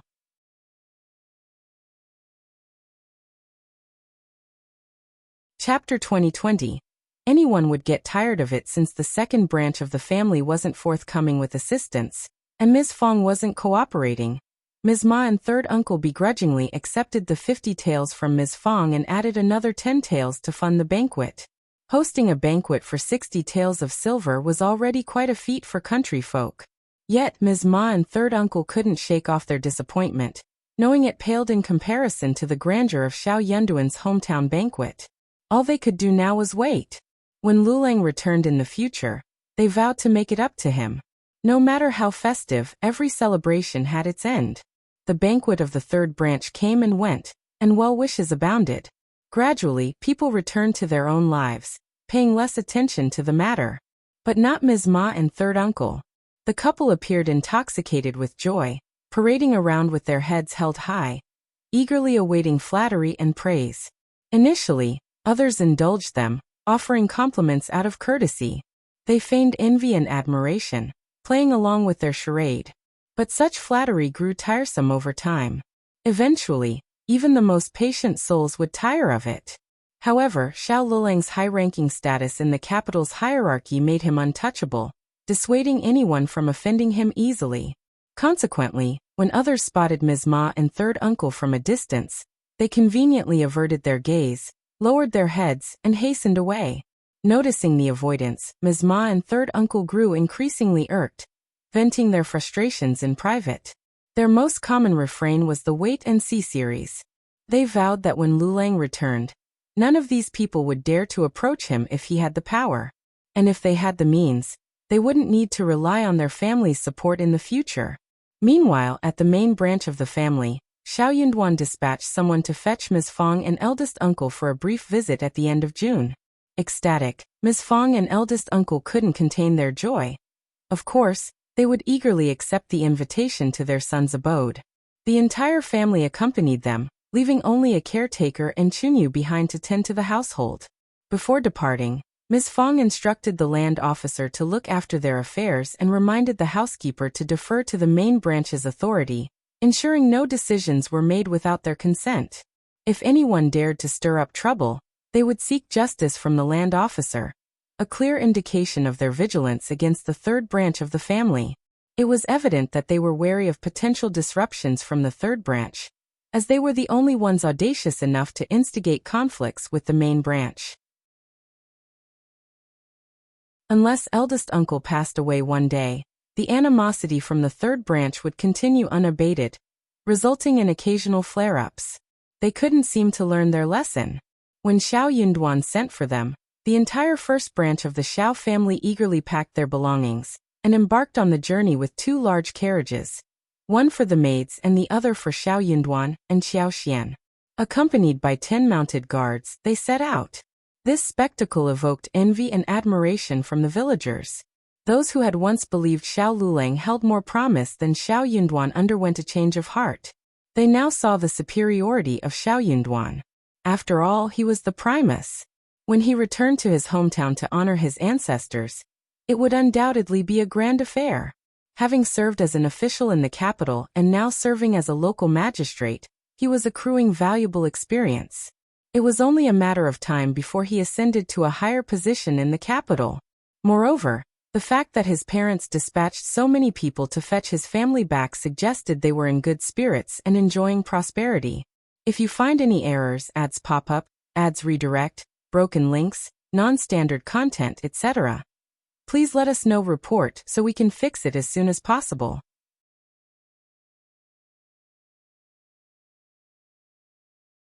Chapter 2021.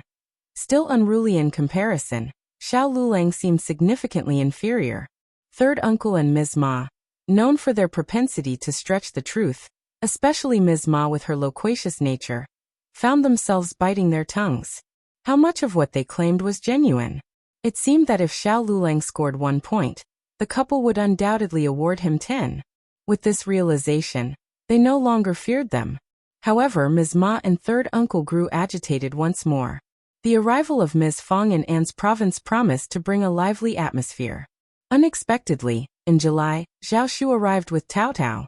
This was the epitome of a harmonious family. Ms. Fang and eldest uncle were elated. Tao Tao was equally surprised and overjoyed. Zhao Shu reveled in the company of others and radiated happiness.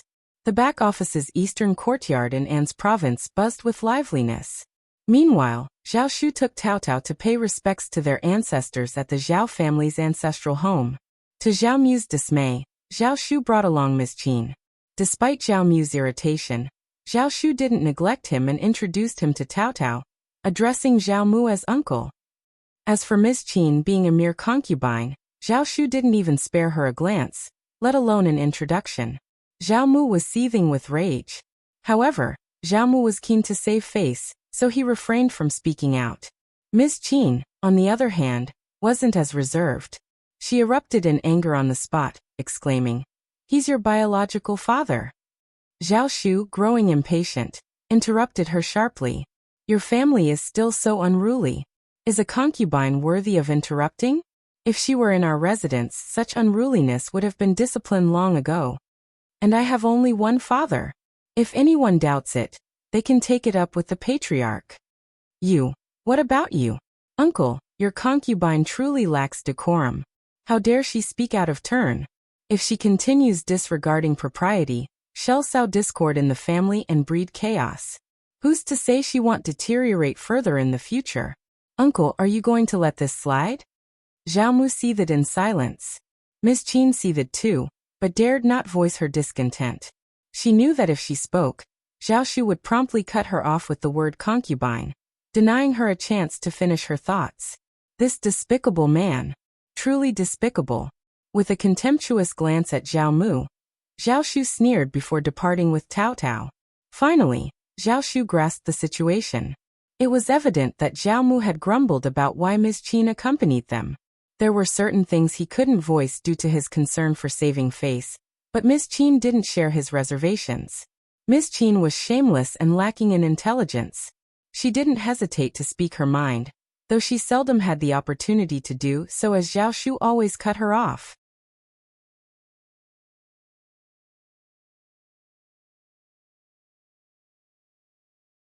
Chapter 2022. Scheming Zhao Mu was so infuriated that he nearly spat blood. Unable to bear it any longer, Miss Qin wept for Zhao Mu. Yet, without a word from Zhao Shu, all the respected ladies and aunts in the clan hurled insults at her. Even Zhao Mu received a stern reprimand from the clan elders. Clearly he hadn't learned his lesson. Not only had he brought a concubine to such a significant occasion, but this concubine also dared to criticize the Zhao family. Who gave her, a mere concubine, the audacity to do so? What had gotten into Zhao Mu? Did he intend to continue bringing shame upon the family? If their decline persisted, what would be left of them? Miss Qin's face flushed with alternating shades of red and white. She felt a surge of humiliation and resentment bubbling up inside her, urging her to scream and curse.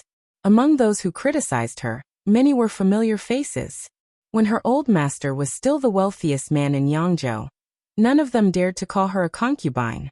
They all smiled and spoke respectfully to her. They addressed her as Madame Qin.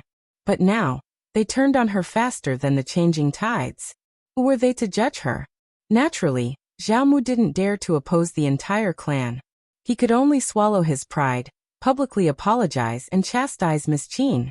Yet under Zhao Shu's watchful and seemingly amused gaze, Zhao Mu felt his blood boil, his face burning with shame. Yet, Zhao Mu remained adamant about not returning to his own abode. Of course he had brought Miss Qin here for the sake of Zhao Shu and Tao Tao. He had hoped that Zhao Shu would exhibit greater maturity and wisdom after marriage, allowing them to have a heartfelt conversation. After all, they were father and son by blood. However, Zhao Mu hadn't anticipated that Zhao Shu would still retain his fiery temper. Regret gnawed at Zhao Mu incessantly. He should have taken Zhao Shu under his wing instead of allowing Madame Zheng to raise him. He ought to have imparted his wisdom personally. Aside from Zhao Shu's speculated motives, there was another reason for bringing Miss Qin along: to foster a bond between her and Tao Tao. From Zhao Mu's perspective, Xiao Tao Tao was merely a humble country girl. Zhao Shu had wedded her solely because her brother ascended to the primus position. What did she understand? Miss Qin possessed a silver tongue and wisdom. If she applied herself, she could surely win over Xiao Tao Tao.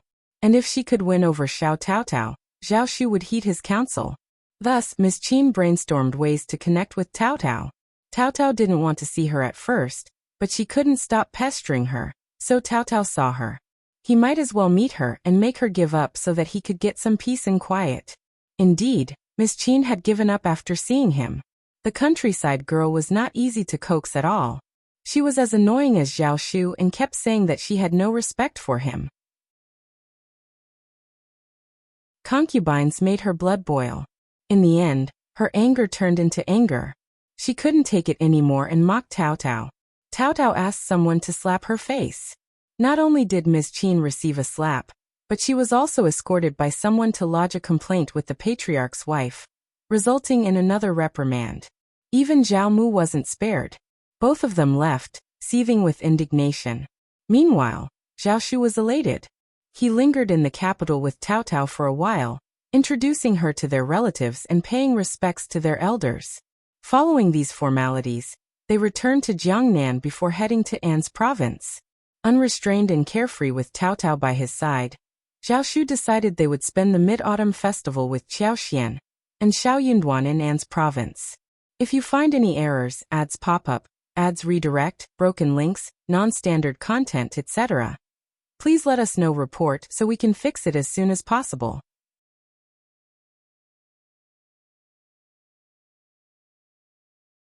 Chapter 2023. 2 years. What a stroke of luck that Ms. Fang and the others happened to be here too. This was an even more delightful surprise. Following the transitional autumn, Yuezhing Shao joined them as well.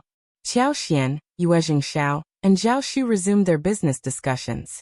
They were able to procure various goods like herbs, tea leaves, fabrics, and timber from An's province. With the collaborative efforts of both families, they could handle any quantity of goods.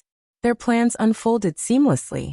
They selected a location and acquired property in An's prefecture city to establish a shop and warehouse. They made a conscious decision not to compete with businesses in An's prefecture city. Instead, they engaged in buying and selling goods outside the city, conducting their trade. Their presence was welcomed by local trading companies. Their involvement promised increased vitality in local commerce, a mutually beneficial arrangement.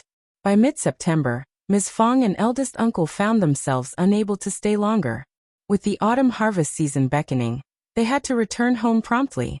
Thus, the entire family embarked on their journey back. Though there was a tinge of sadness upon parting, they found solace in the closeness they had cultivated and the newfound ease of travel between their locations. Winter gave way to spring, and time slipped by unnoticed, marking the passage of 2 years. In the 51st year of the Emperor Xian's reign, Anan had already turned 3 years old, soon to celebrate his 4th birthday in July.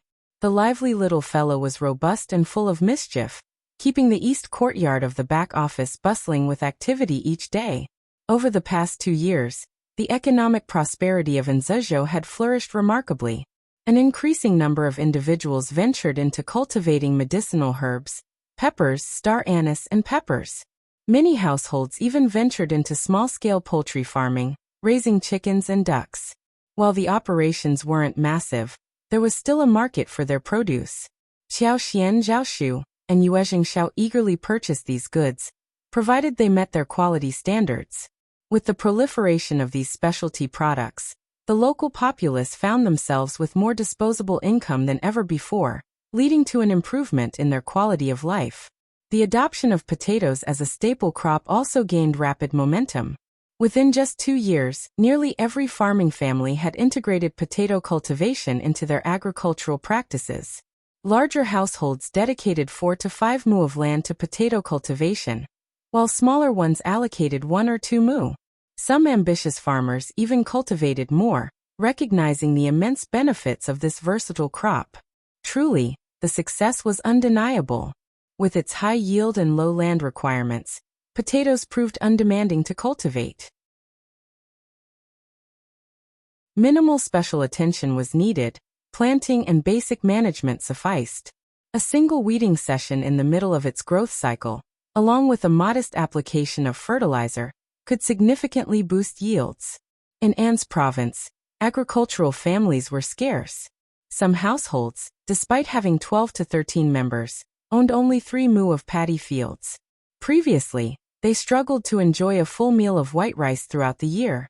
Their diets consisted primarily of wild vegetables, beans, taros, assorted vegetables, and melons, with the aroma of rice being a rare luxury. Even then, for over 2 months annually, they tightened their belts, often unable to afford even porridge. A large pot of water was mostly filled with vegetables, melons, and beans, with only a meager handful of rice added sparingly. The introduction of potatoes significantly improved their circumstances. Potatoes provided an abundant and versatile staple. Their versatility allowed for consumption as both a rice substitute and a vegetable. Moreover, cultivating a small plot for medicinal herbs could yield 3 to 5 taels of silver annually. The value of a few taels of silver should not be underestimated. It significantly enhanced the quality of life for the entire family. With just 6 copper coins per kilogram of rice, they could ensure sustenance for the year. Satiated and invigorated, they embraced newfound vigor and optimism.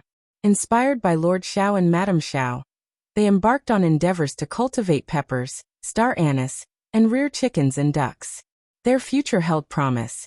Each passing year would bring further improvements. Gratitude abounded for the benevolence of the Lord of the Prefect.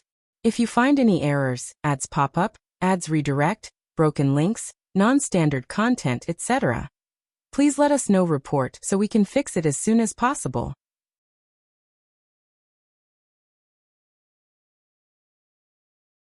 Chapter 2024. Emperor Xian is in danger again. Qiao Xian's business flourished, and Liuhe Manor had not only found its footing, but had also expanded its operations. Meanwhile, nestled within the remote mountains of Meili Town, a hidden valley reminiscent of paradise underwent development.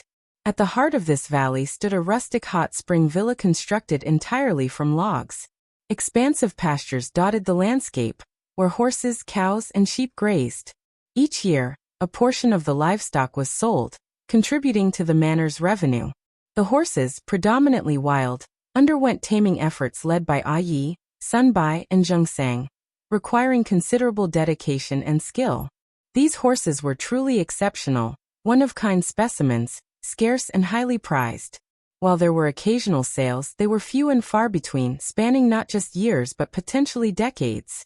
Annually, Qiao Xian, Shao Yunduan, and Anan embarked on retreats to the hot springs, indulging in activities like horseback riding, lakeside leisure, fishing, hunting, and foraging for mountain treasures. The myriad experiences offered endless entertainment, leaving participants thoroughly engrossed and content. Anan took great delight in the surroundings as well. Within the hot spring villa, Qiao Xian leisurely explored the nearby mountains and valleys. During the day, he ventured out to gather mountain treasures and engage in hunting expeditions. As night fell, he returned to the tranquil confines of the valley's hot spring villa, embracing a carefree existence. Each year, he made a brief sojourn, typically spanning 7 to 8 days. Departures were always accompanied by a reluctance to leave. Qiao Xian vividly recalled the heavy snowfall of the previous winter, which arrived 2 days after their arrival. Basking in the hot springs amidst the pristine snowscape left an indelible impression. A moment of sheer wonder amidst the untamed beauty of the mountains. This experience resonated deeply with everyone present, eliciting awe and admiration. While time passed leisurely in An's prefecture city, tension and uncertainty permeated the atmosphere of the capital. The political landscape of the capital remained volatile, characterized by intrigue and disdain. Emperor Xian's precarious health condition, having teetered on the brink of death twice in the past 2 years, sent ripples of apprehension through the palace and beyond. Despite the distance, news of these developments reached Lu Changming and his associates swiftly. The power struggle between the crown prince and the other princes continued unabated, escalating with each passing day. The crown prince's position mirrored Emperor Xian's failing health. It teetered on the edge of collapse yet stubbornly refused to crumble. Over the past 2 years, the crown prince's influence had stagnated, occasionally facing rebukes from his siblings.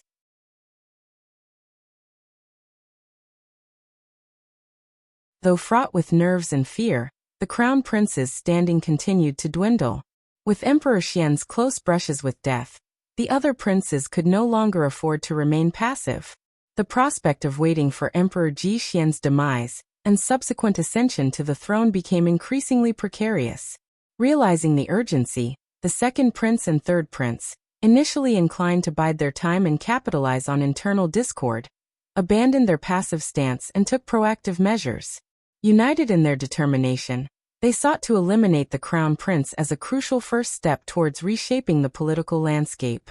Only by toppling the crown prince and securing the vacant position could they hope to stake their claim. Failure to act decisively would render all efforts futile, leaving each prince to rely solely on their own abilities. The crown prince's predicament grew increasingly dire. In the spring of the 51st year of Emperor Xian's reign, Emperor Xian of Qi fell ill once more. Coincidentally, honored Princess Mei was by his side at the Thousand Autumn Palace. Engaging in light-hearted banter, Emperor Xian's mood took a sudden turn when honored Princess Mei collapsed unconscious. Shocked, honored Princess Mei and Taoist Shangzhen swiftly attended to Emperor Xian, ordering him to be transported to the dragon bed. They promptly sealed the news, forbidding anyone from divulging a word. If you find any errors, ads pop up, ads redirect, broken links, non-standard content, etc., please let us know. Report so we can fix it as soon as possible.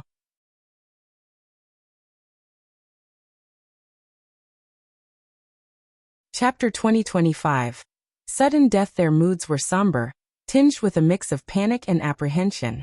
Yet amidst the panic, a subtle undercurrent of anticipation lingered. Since dispatching Taoist Shangzhen to the palace, honored Princess Mei and the fourth prince refrained from any private communication with him, abstaining from seeking his assistance. However, Taoist Shangzhen remained steadfastly aligned with their cause. Honored Princess Mei understood his temperament all too well. Any attempt to contact him privately, even if innocuous, would risk undermining Taoist Shangzhen's credibility with the emperor, a risk they couldn't afford to take. When Taoist Shangzhen examined Emperor Xian's pulse, he shook his head gravely at honored Princess Mei. The emperor hovered on the brink of death. This time, without divine intervention, his survival seemed improbable, unlike the previous two instances. Perhaps, the emperor might never awaken again. Honored Princess Mei's entire being was taut with tension. Her hands clenched tightly, yet her body quivered uncontrollably. A tumult of emotions surged within her.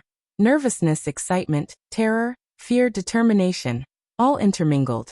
She was acutely aware of what she needed to do, what she must do. With the emperor's failure to depose the crown prince, his demise seemed the most expedient resolution. Departing the Thousand Autumn Palace as usual, honored Princess Mei maintained her facade. The palace now lay under her and Taoist Shangzhen's dominion. Those loyal to the emperor had fallen victim to her subterfuge, captured and disposed of, their bodies cast into the well behind the palace. With Taoist Shangzhen overseeing security, she harbored no apprehension. But lingering too long risked arousing suspicion. The queen and princess concubine virtue posed formidable obstacles. Over the past 2 years, with the emperor's ailing health, they maintained vigilant watch over the Thousand Autumn Palace. Their scrutiny extended to any visitor, even one of their own. Having embarked on this path, honored Princess Mei knew there was no retreat.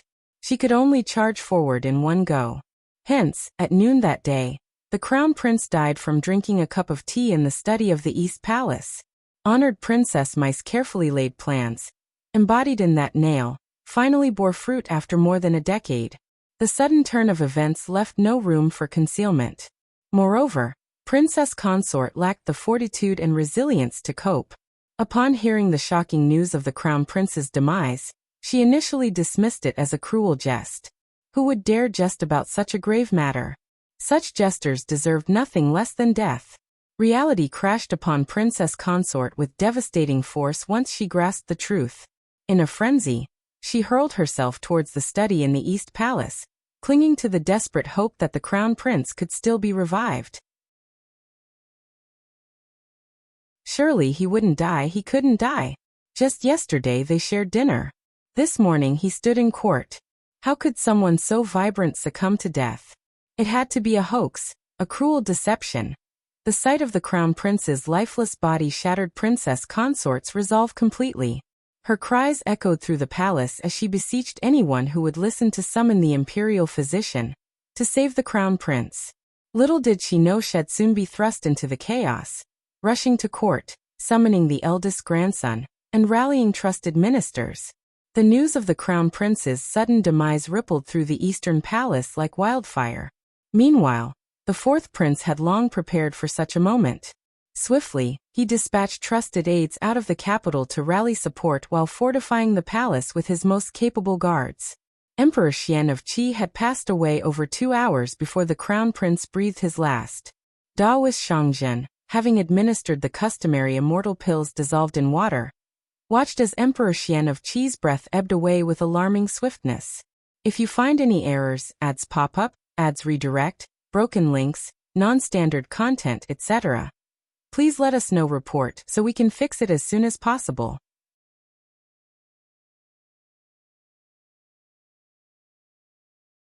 Chapter 2026. Dirty water. Even the most skilled physicians would be confounded by the cause of the emperor's fatal poisoning. Rushing to the Thousand Autumn Palace, the fourth prince and honored princess Mei were met with the lamentations of mourning. The news of the crown prince's demise proved too much for the already frail emperor, who succumbed to the shock. In rapid succession, the queen, princess concubine Virtue, the second prince, the third prince, along with other members of the imperial family and high-ranking generals, convened at the court. Chaos gripped the palace. Leading the accusations, honored Princess Mei pointed fingers at Empress Qi, insinuating complicity in the emperor's death in the open court. With a meticulously prepared speech, her accusations carried weight and logic. The emperor's declining health over the past 2 years, coupled with the queen and third prince's conspicuous activities during that time, hinted at ulterior motives. Why did the crown prince meet a sudden demise?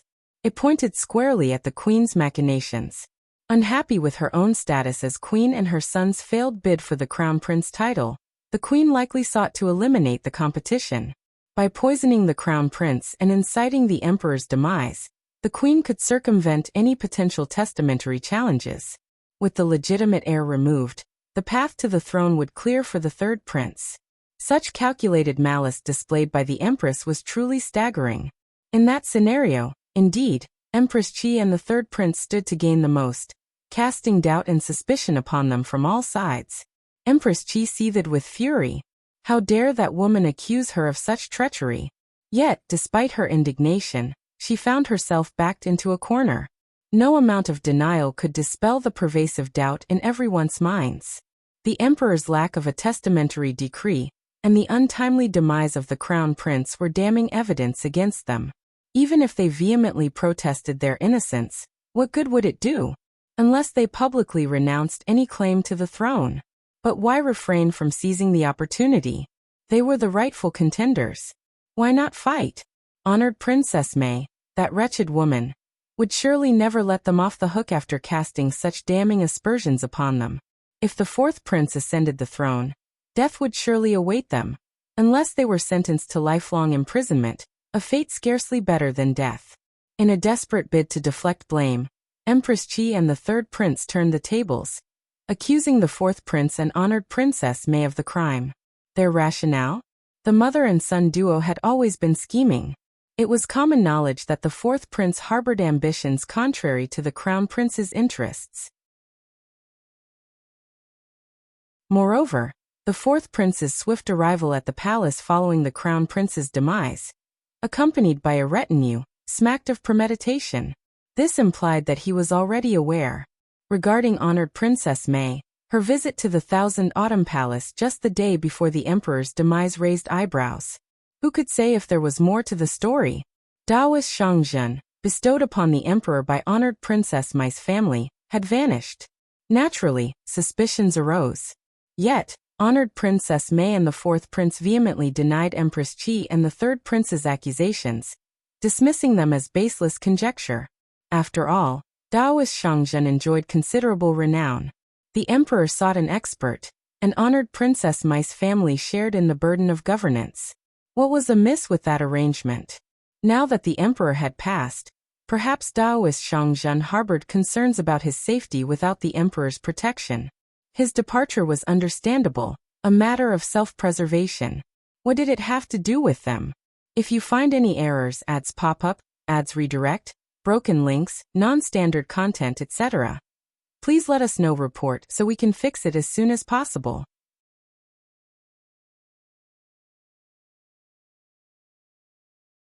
Chapter 2027. Internal Disorder. Empress Qi fired back with her own rebuttal.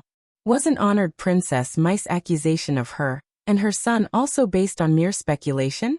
What audacity! Honored Princess Mai presumed to cast aspersions and slander, yet recoiled when faced with the same treatment? Who did she think she was? She was the queen, appointed by the emperor himself. She refused to tolerate such baseless slander.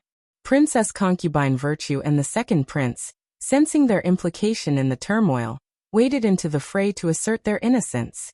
Empress Qi dispatched several imperial physicians to examine the emperor's body.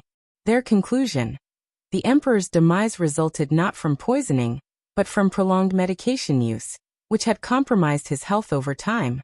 His passing, they deemed, was a consequence of his weakened condition. Honored Princess Mai breathed a sigh of relief, doubling down on her pressure against Empress Qi. Ultimately, the pivotal question remained: who would ascend the throne? None of the three princes yielded to the others. With no clear testamentary decree, each harbored aspirations for the throne, unwilling to relinquish their claim. At this critical juncture, Princess Consort rallied, accompanied by her eldest grandson, brothers and loyal ministers and guards from the East Palace. The Crown Prince's legacy persisted. The eldest son, now a grown man with children of his own, emerged as a contender for the throne. This time, the chaos reached unprecedented levels. The capital teetered on the brink of anarchy as the four factions clashed with ferocious intensity. Only two entrances remained open at the city gates, heavily guarded by trusted sentinels from each faction. Neither side yielded an inch of ground to the other. The city gates buzzed with activity, swarming with messengers darting in and out, seeking reinforcements or hastening from distant locales. Outside the city, several garrisons, large and small, bolstered the factions' forces. Within the palace walls, the tension was palpable. Emperor Xian's remains were hastily interred, and the mourning hall hastily arranged. Tempers flared over seating arrangements and incense offerings.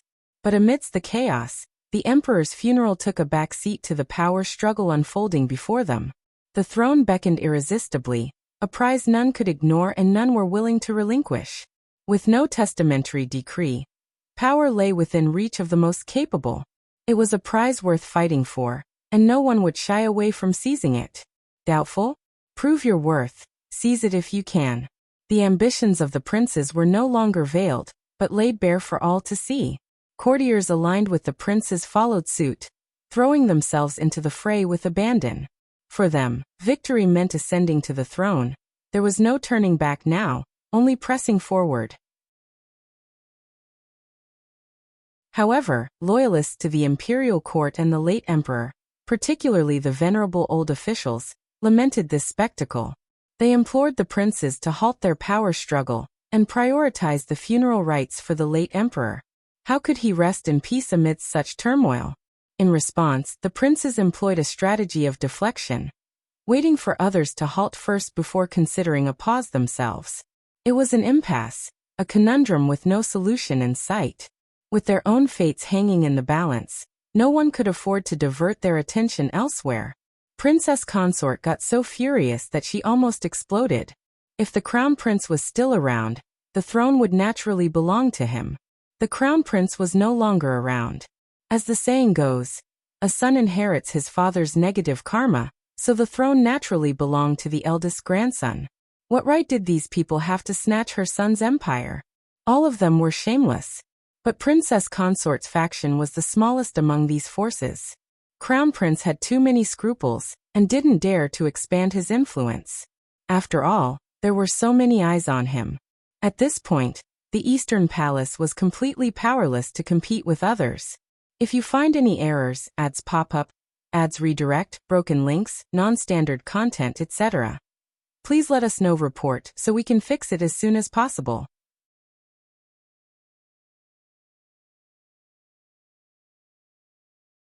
Chapter 2028. Fighting for the position. The tension in the air thickened with each passing moment. the scent of gunpowder growing more potent by the minute. It was on the brink of eruption. All parties involved understood that mere verbal sparring would not yield any resolution. Eventually, violence would ensue, resulting in senseless bloodshed. Finally, the dreaded day arrived. The battle that unfolded within the imperial city was nothing short of tragic. Civilians barricaded themselves indoors, quivering with fear. Shops and eateries remained shuttered, too afraid to open their doors. Countless soldiers raced through the sprawling streets, the clang of weapons and the cries of combatants sending shivers down everyone's spine throughout the night. The risk of fire was ever present, with flames sporadically lighting up the sky in various parts of the city. People scrambled to flee the imperial city. Those with nowhere to go cowered at home, praying for divine intervention. Time seemed to stretch on endlessly. As news of the crown prince's demise and the emperor's passing spread, the populace erupted into chaos. Tea houses, wine shops, and streets alike buzzed with fervent discussions and heated debates. Everyone held strong opinions about the state of affairs. Some threw their support behind one prince, while others argued vehemently for another. But as the turmoil dragged on, such debates lost their significance. They ceased to matter to anyone. Even the scholars, usually eager to dissect matters of governance and steer the nation, found themselves devoid of such contemplations. All were consumed by a singular thought. Let's bring this to an end, swiftly. As long as peace returned, the identity of the successor seemed inconsequential. All they wished for was the swift settling of dust and the restoration of tranquility. This torment and fear persisted for 7 long days and nights. Finally, after a week, a temporary resolution emerged. Temporary because there was no clear victor. The 4th prince and honored princess may claimed a partial victory within the imperial city. Yet the Sun family absconded with Princess Concubine Virtue and the 2nd prince, fleeing the city's confines. Before departing, Princess Concubine Virtue ignited a massive blaze within the court. General Sun, in a ruthless maneuver, ordered arson near the city gates, leaving behind a trail of sabotage and potential assassinations. Caught in the wake of the Sun family's brutality, the 4th prince and honored princess may found themselves in dire straits. Amidst their panic, the 3rd prince led a band of loyalists out of the imperial city.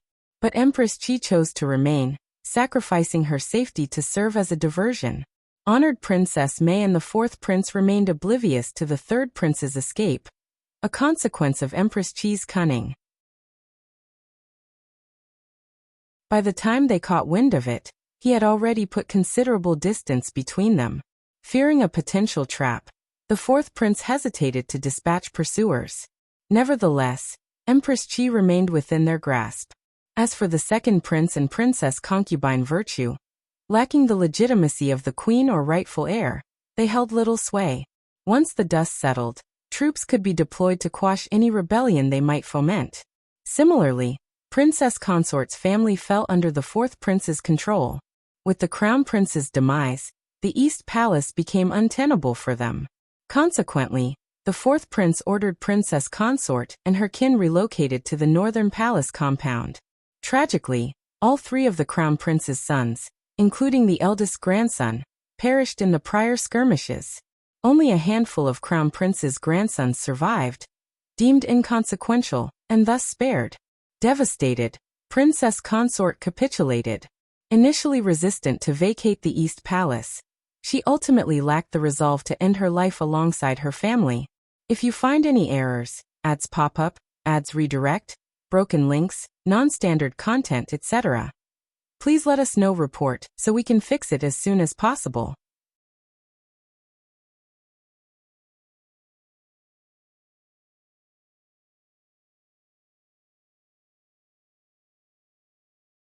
This truth had been reaffirmed once again. Had he hesitated to eliminate the crown prince, he wouldn't have seized the reins of power today. However, what caught the 4th prince off guard was the clandestine departure of the 2nd prince, Princess Concubine Virtue, and their entourage, escorted by General Sun to Xiangyang City in Hubei Prefecture. While he busied himself extinguishing fires and managing the aftermath in the capital, they had slipped away unnoticed. To compound matters, the 2nd prince had usurped the throne ahead of him, altering the era's name to one that cast him as a regicide and patricide. He had circulated a bounty, calling upon officials worldwide to suppress him and avenge the former emperor. Following suit, the third prince ascended the throne in Jinan, leveling similar accusations against the fourth prince. Upon receiving this distressing news, the fourth prince and honored princess Mei were incensed and revolted. It was akin to having a live fly forced down their throats. Assuming victory with the capital under his control, he had presumed the second and third princes would scurry away like frightened strays, destined to be captured eventually. Their audacious maneuver blindsided him.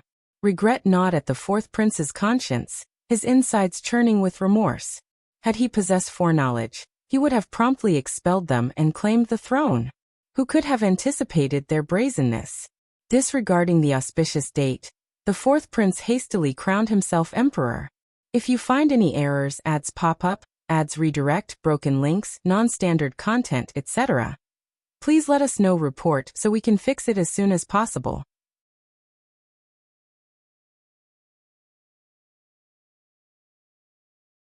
Chapter 2030. Dumbfounded. The fourth prince staunchly positioned himself as the rightful ruler, deeming the other two factions as rebellious. He rallied the ministers of the realm to unite in their assault. But what if? Lingered as an unspoken question.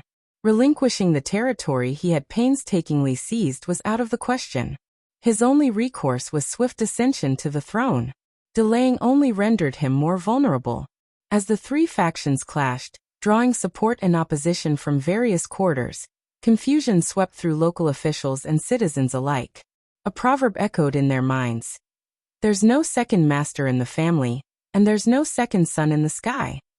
Now, with three emperors vying for supremacy, whom should they obey? Whom should they recognize as their sovereign? Logically, allegiance should lie with the ruler in the capital. Yet the legitimate heir of the empress resided in Jinan, Shandong. As the eldest son, the second prince held a compelling claim to the throne. With the crown prince out of the picture, succession would likely favor either the firstborn or the eldest son. In either scenario, the second or third prince stood to ascend. However, the fourth prince had seized control of the capital. Throughout the realm, confusion reigned supreme. Each of the three princes found themselves in a deadlock, unable to assert their legitimacy over the others. They stood as equals in their claims to orthodoxy. Compounding the dilemma was the lack of trust among themselves, further confounding the populace as to whom they should align with or heed. Beyond the three princely factions, a contingent of officials remained steadfast in their loyalty to the late crown prince. They harbored suspicions that his untimely demise was somehow linked to the machinations of these three contenders. In their eyes, all three were tainted by sin and unworthy of kingship. They fervently believed that the throne rightfully belonged to the crown prince's descendants. With this sentiment fueling the chaos, matters only grew more convoluted. Upon ascending the throne, both the second and third princes swiftly embarked on a campaign to expand their territorial influence.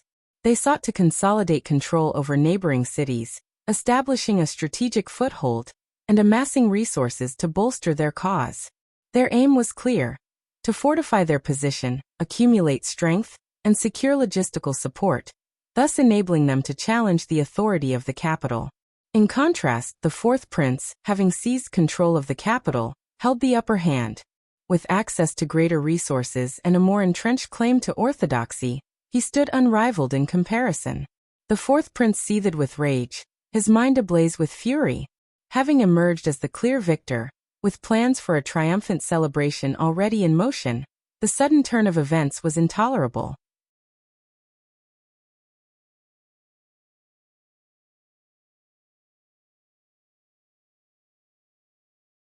Chapter 2031. Settlement. Xiao Yunduan stood dumbfounded upon hearing of the crown prince's demise and the emperor's passing. Surveying the unfolding chaos, he couldn't help but heave a heavy sigh. The power struggle among the three princes was far beyond the purview of a local magistrate like himself. Xiao Yunduan counted himself fortunate to have requested a transfer away from the capital and the tumult of the central plain. Equally bewildered was Qiao. The sudden and unbelievable turn of events left her reeling. It felt as though she had been abruptly thrust from a peaceful existence into a semi-mad world, trapped in a surreal nightmare. Never in her wildest dreams did she envision experiencing such turmoil firsthand. The shock of it all lingered for days, leaving Qiao Xian feeling adrift in disbelief. Sensing her distress, Shao Yunduan offered words of comfort, urging her not to fret. Qiao Xian grappled with a complex mix of emotions, finding it difficult to articulate her thoughts. But with Shao Yunduan's support, she gradually found solace. In the end, she resolved to take each day as it came, accepting the unpredictable twists of fate. Given their circumstances, Qiao Xian contemplated her options. Acknowledging that neither she nor Shao Yunduan held authority over the unfolding events, she recognized the power of her own abilities. Compared to many others, she possessed considerable strength. However, the lingering sense of uncertainty and insecurity gnawed at her, casting a shadow over her peace of mind. Regardless of who ultimately emerged victorious in the power struggle, she echoed her husband's sentiment, hoping they wouldn't seek retribution against him. That assurance alone would suffice. Meanwhile, Shao Yunduan took charge, leading Qiao Xian, Anan, Sunbai, Sunqian, and others to the secluded intermediate area behind the state government office. There, they began compiling a list of individuals in need of protection. On one front, Shao Yunduan sought to reassure the populace, while on another, he tasked Sunbai, Sunqian, Jia Heming, Zheng Sang, and others with maintaining security and conducting patrols. Despite the tumultuous events unfolding beyond their control, Shao Yunduan remained steadfast in his determination to ensure the people of An's province could continue to live in peace. Observing his efforts, the initial fear and confusion among the common folk gradually abated. Indeed, while the princes battled for supremacy in the capital and the central plains, An's province remained largely unaffected. With Lord Shao at the helm, there was a sense of reassurance among the populace. As long as Lord Shao remained, ensuring their continued well-being, everything would be all right. Regardless of the outcome of the power struggle in the capital, it mattered little to the residents of An's province.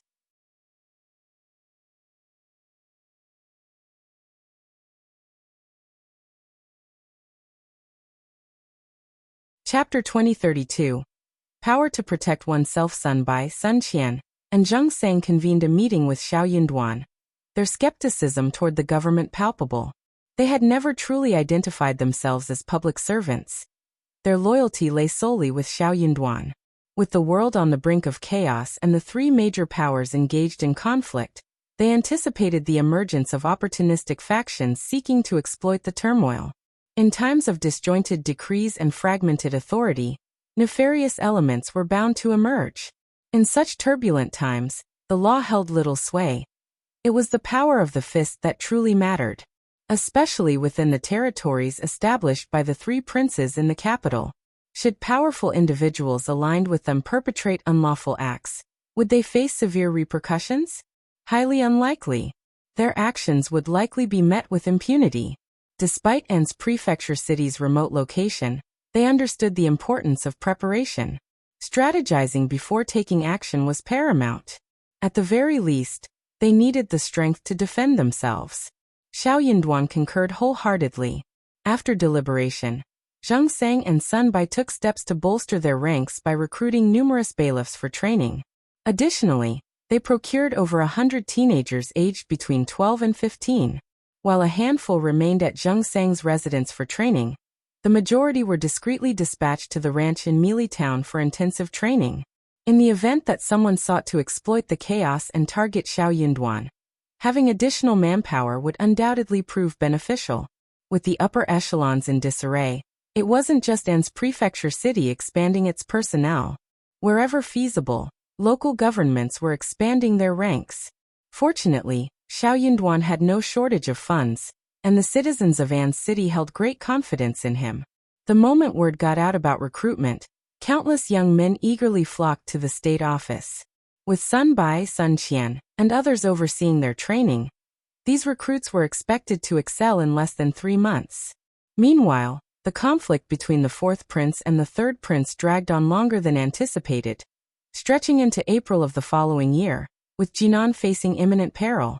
Buoyed by his resolve, The fourth prince mobilized an additional 80,000 troops from the local area, intent on delivering a decisive blow to the third prince to bolster morale and assert his authority. Unexpectedly, the previously passive second prince, focused on development and aloof from the fray, chose this moment to take action. It was a bold and decisive move. They orchestrated the assassination of 2 generals loyal to the fourth prince and ambushed his reinforcements, effectively thwarting his plans.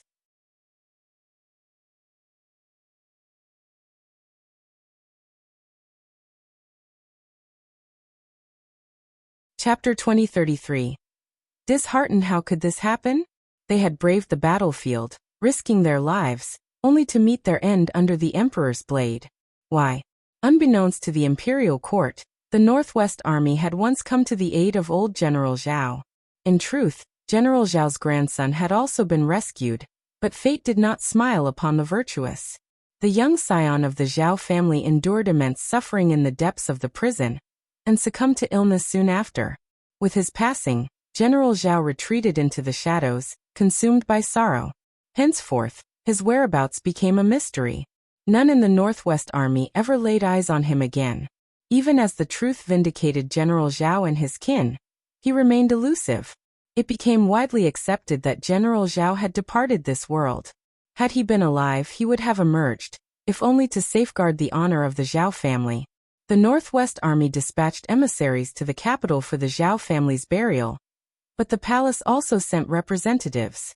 One particularly haughty eunuch looked upon the Northwest Army's delegates with disdain. He showed no deference to General Qiao or his kin. Instead, he declared, "The Qiao family has benefited from our generosity. It is their fortune that the Emperor has bestowed such favor upon them. They should express gratitude even in death and pray for the Empire's eternal prosperity." The representatives of the Northwest Army seethed with anger. Some among them struggled to contain their volatile tempers, their restraint the only thing preventing an immediate eruption. Following this encounter, the Northwest Army's discontent with the imperial court deepened, and their disillusionment with the royal family intensified. Their duty at the northwestern border was not in service to the royal family, but in obedience to the final directive of their esteemed general. Unless expressly relieved of their duty by the imperial court, they would stand sentinel over the palace. Yet, their loyalty lay not with the court or the emperor. As the late emperor breathed his last, the ensuing power struggle among the 3 princes and the eldest grandson plunged the land into uncertainty. The Northwest Army observed with cold detachment, silently cursing their arrogance and disdain. The corruption within the great Qin imperial family festered openly. Now the fourth prince presumed to wield them as pawns in his bid for power. Such audacity was met with incredulity. What delusions clouded his mind? Regardless of the royal infighting, the Northwest Army remained steadfast in their refusal to be embroiled. Their stance was clear. They would not lend aid to anyone. The Northwest Army's resolute rejection was met with the fourth prince's ire.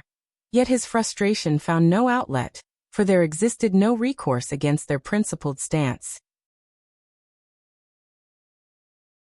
Not to mention the uncertain future, the fourth prince dared not even entertain the thought of confronting the Northwest Army. He refrained from addressing them sternly, fearing that any hint of provocation might drive these impetuous and brash men into the arms of another. The mere notion of their potential defection kept him awake at night. Thus, the fourth prince sought solace in asserting his dignity, clinging to the polite response he received from the Northwest Army. In his mind, this signaled their tacit acknowledgement of his authority. If they couldn't depart, they certainly wouldn't. The rumors of discord within the Great Qin Empire were pervasive, impossible to conceal. It was likely that Qingdi, Beihu, and others were already aware. While Qingdi had maintained a semblance of stability in recent years, Beihu posed a genuine threat. Indeed, departure was not an option. Hence, the fourth prince dispatched an imperial decree to the Northwest Army, offering reassurance and instructing them to remain vigilant against Qingdi's machinations while dutifully safeguarding the northern borders. Yet the Northwest Army remained indifferent to his missive. No amount of explanation from the fourth prince could alter the stark reality of their rejection. If you find any errors, ads pop up, ads redirect, broken links, non-standard content, etc. Please let us know. Report so we can fix it as soon as possible.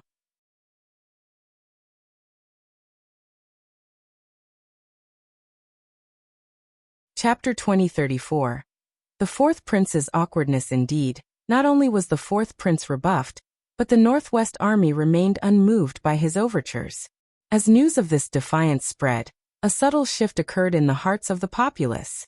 The once unassailable authority of the royal family and the emperor quietly crumbled suddenly. It seemed to everyone that even the emperor and his kin were merely ordinary. Complicating matters further was the deliberate and inadvertent entanglement of the second prince in the conflict in Jinan. The war evolved into a protracted struggle with no end in sight. In the capital, the fourth prince's grip on power steadily waned. Among the trio of princes, his position grew increasingly precarious. While he held the title of heir apparent, he remained the last in line for the throne. Although Beijing stood as their stronghold, its sustenance relied heavily on supplies from Jiangnan and the Central Plains. Deprived of these vital resources, Beijing's survival seemed uncertain. However, with the third prince ensnared in Jinan and the second prince entrenched in Xiangyang, the fourth prince's influence in the northwest dwindled. His jurisdiction spanned Hebei, Shaanxi, Hunan and Shaanxi, yet these regions yielded meager harvests, offering little solace amidst the mounting challenges. Jiangnan, once teeming with prosperity and abundant resources, found itself isolated as the Grand Canal fell under the control of the third prince. Fearful of igniting further conflict and subjecting their people to suffering, officials dared not venture into the region, preferring to hunker down and pray that war would spare their territories. In this climate of uncertainty, local administrators like Shao Yunduan and Qiao Xian shared the sentiment of seeking refuge from the storm. An's province, situated in a remote corner, seized upon the opportunity presented by the ongoing strife. Recognizing that the conflict showed no signs of abating, they resolved to carry on with their duties despite the tumultuous times.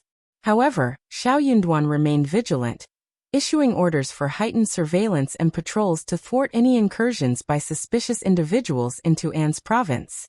Disorder was strictly forbidden, with severe punishment promised for transgressors. Despite the chaos engulfing the realm, the 17 towns within An's province continued to thrive.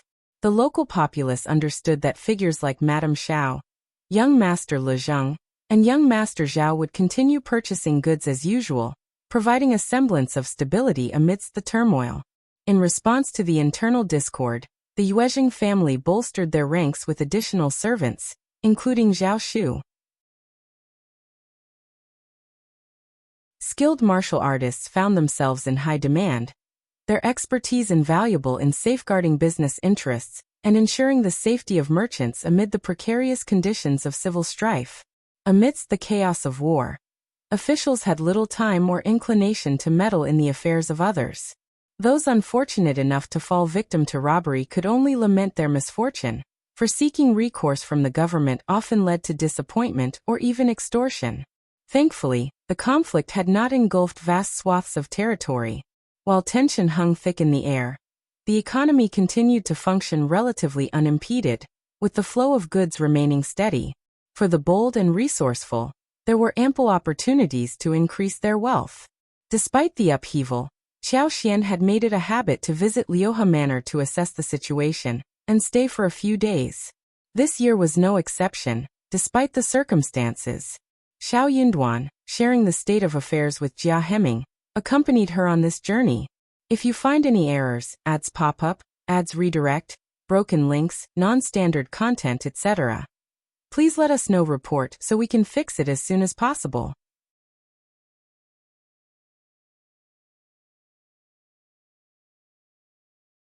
Chapter 2035. The little fellow's memory is too good. With the lessons learned from previous excursions, Qiao Xian and her companions ensured they were accompanied by a sizable retinue of guards wherever they traveled. This time, Yi and Wu Guan led a contingent of 40 guards to provide security. Staying at the foot of Liuhe Manor for 4 days and 2 days atop the mountain, Qiao Xian and her party meticulously explored every nook and cranny.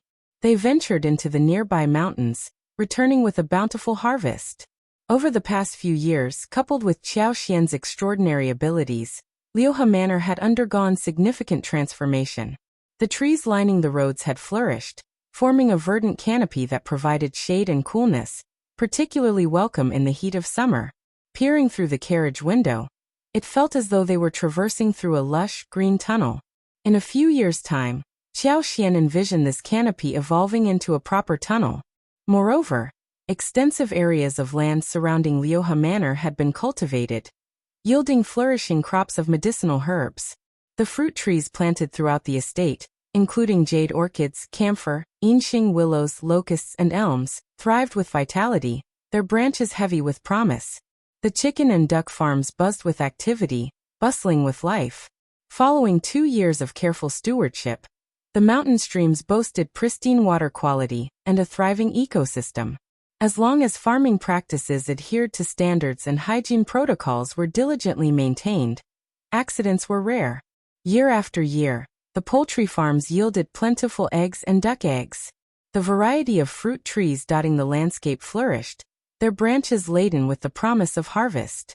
In spring, the mountains burst forth with a riot of blossoms and burgeoning fruits. By May and June, loquats, bayberries, green plums, apricots, regular plums, and several varieties of peaches ripened, while kiwis, mangoes, passion fruits, oranges, persimmons, dates, grapes, pomegranates, dragon fruits, hawthorns, pears, and more thrived, dangling from branches in vigorous abundance. The journey from the foot of Liuhe Manor was imbued with a sense of familiarity and joy, each step seeming to radiate contentment.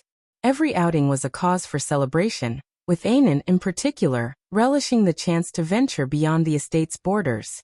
Yet, with each departure, reluctance hung heavy in the air. This year was no exception. As they settled into the carriage, Anan's tears flowed freely, unwilling to bid farewell to their idyllic retreat. Qiao Xian gently comforted him, promising a treat of delicious desserts upon their arrival in the city. Only then did Anan's tears subside. In An's prefecture city, 3 dessert shops owned by Yuezheng Shao delighted patrons with an array of delectable treats.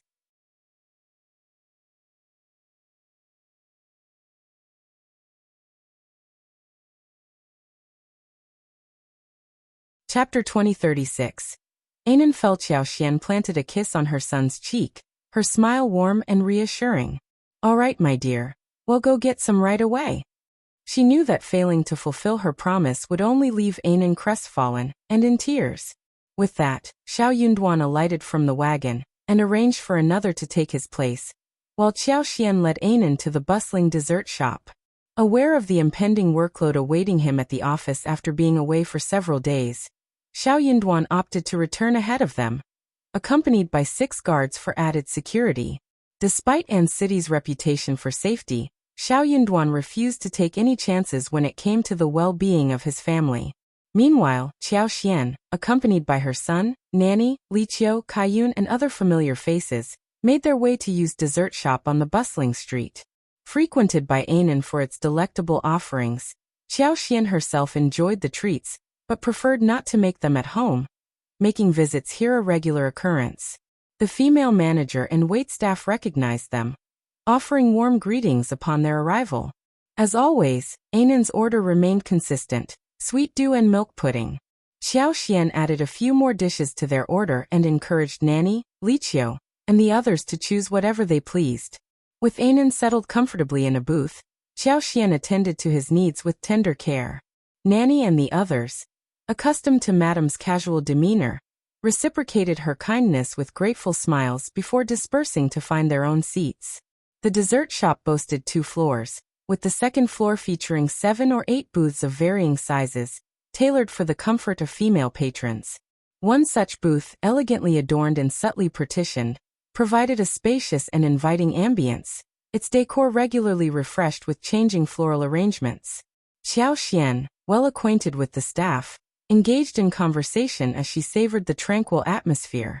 However, her attention was abruptly diverted when she noticed Anan darting away. The shop was relatively empty, save for Qiao Xian's group and 2 other tables. While she knew Anan to be mischievous, she trusted the child to behave responsibly. Yet, as Anan dashed past the 2 servants, one of them extended her leg, causing Qiao Xian's eyes to widen in alarm. "Anan!" she exclaimed, her voice ringing out across the shop. Almost simultaneously, Anan stumbled over the maid's outstretched leg and tumbled forward, emitting a loud wail as he fell.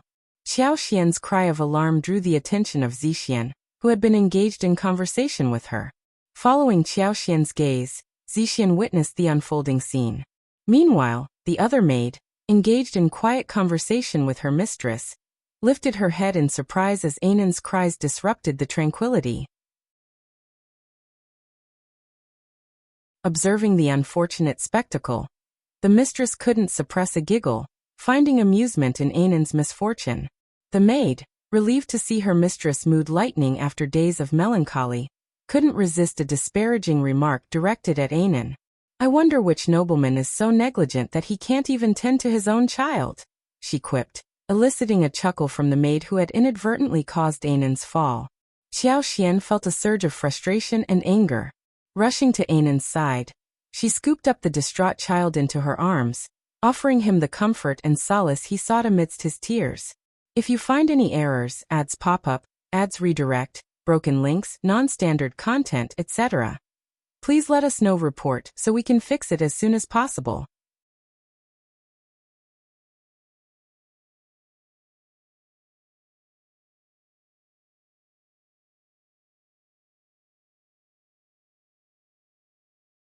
"We're outsiders here. Your companion is clearly biased against us outsiders. I didn't trip him at all. He's just a child.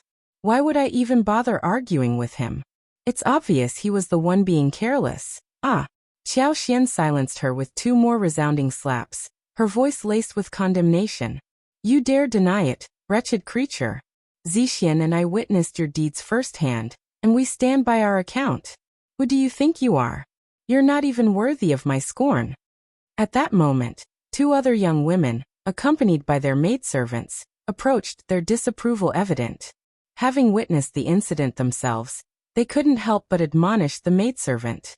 These 2 women were mothers, unfamiliar with Qiao Xian but nevertheless disgusted by the maid's behavior. Lu Ying, the maidservant, seethed with resentment, her tears flowing even more profusely. "Yuan's prefecture city people are bullies. Absolute bullies. You twist the truth to suit your own ends. I didn't do it, I swear." Tang Fanghua, one of the young ladies, bristled with anger. "Is there no rule of law for nobility? How can you act so unreasonably? A gentleman resolves disputes with words, not violence. Your behavior is utterly reprehensible.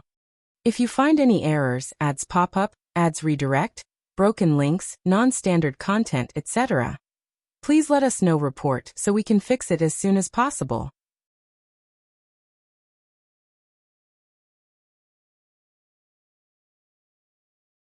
Chapter 2038, Just Domineering. Qiao Xian's gaze pierced her with icy disdain. "How dare you invoke the law? Are you the sole arbiters of wrongdoing? If this individual refuses to confess, apply pressure until she yields." His directive was clear as he cast a pointed glance at Lixia, Kaiyun and Kaiyue. "What are you waiting for? Act." Enraged by the audacity, Lixia and her cohorts needed no further encouragement. With a curt affirmation, they advanced to administer punishment upon vying. Witnessing the altercation, the 2 young mistresses and their attendant recoiled in astonishment, swiftly retreating to the sidelines. Their exchanged glances betrayed a mixture of shock and vindication. It was a fitting retribution. Such impudence warranted swift justice. Tang Fanghua and Livmei's cries of terror pierced the tense atmosphere.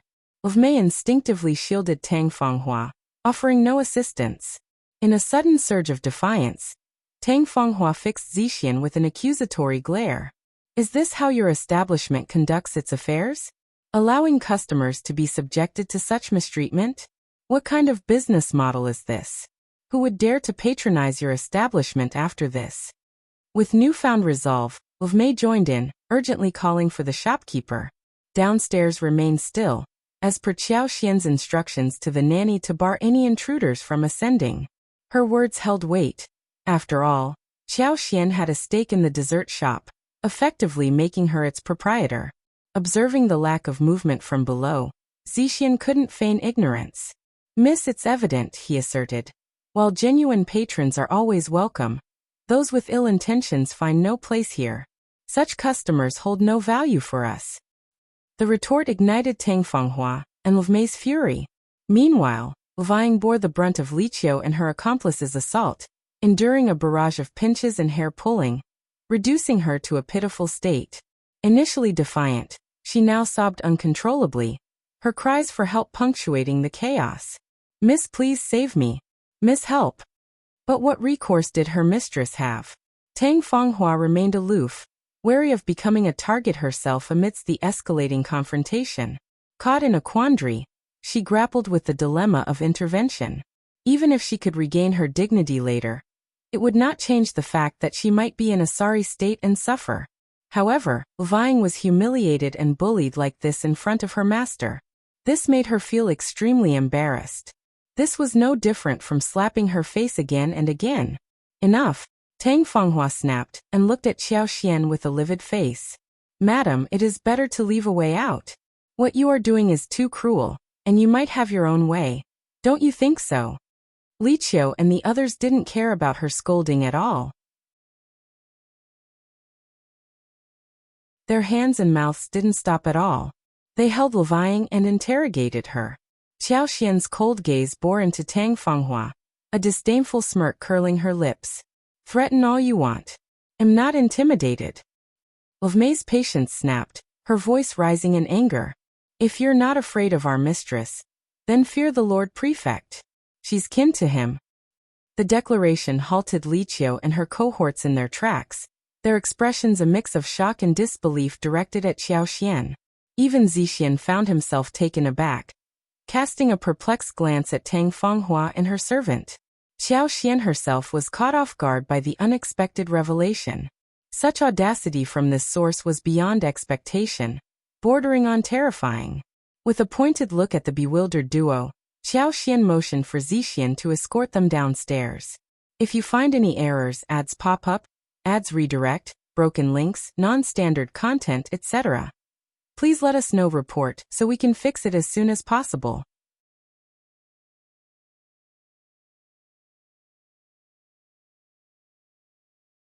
Chapter 2039. Lord Shao's relative. Since it involved Shao Yunduan, Qiao was adamant about maintaining confidentiality. Although the two young ladies were engrossed in the spectacle, they were compelled to depart as the protagonist barred their viewing. For some inexplicable reason, Qiao exuded such authority that they felt a twinge of fear. When Zixian escorted them downstairs, she divulged Qiao's connection and cautioned them to uphold secrecy, refraining from disclosing any inappropriate information. The two young ladies were utterly shaken. How could they dare to prattle about the 8 trigrams? They fervently pledged to maintain silence and hastily departed. It was no surprise that woman possessed such a commanding presence.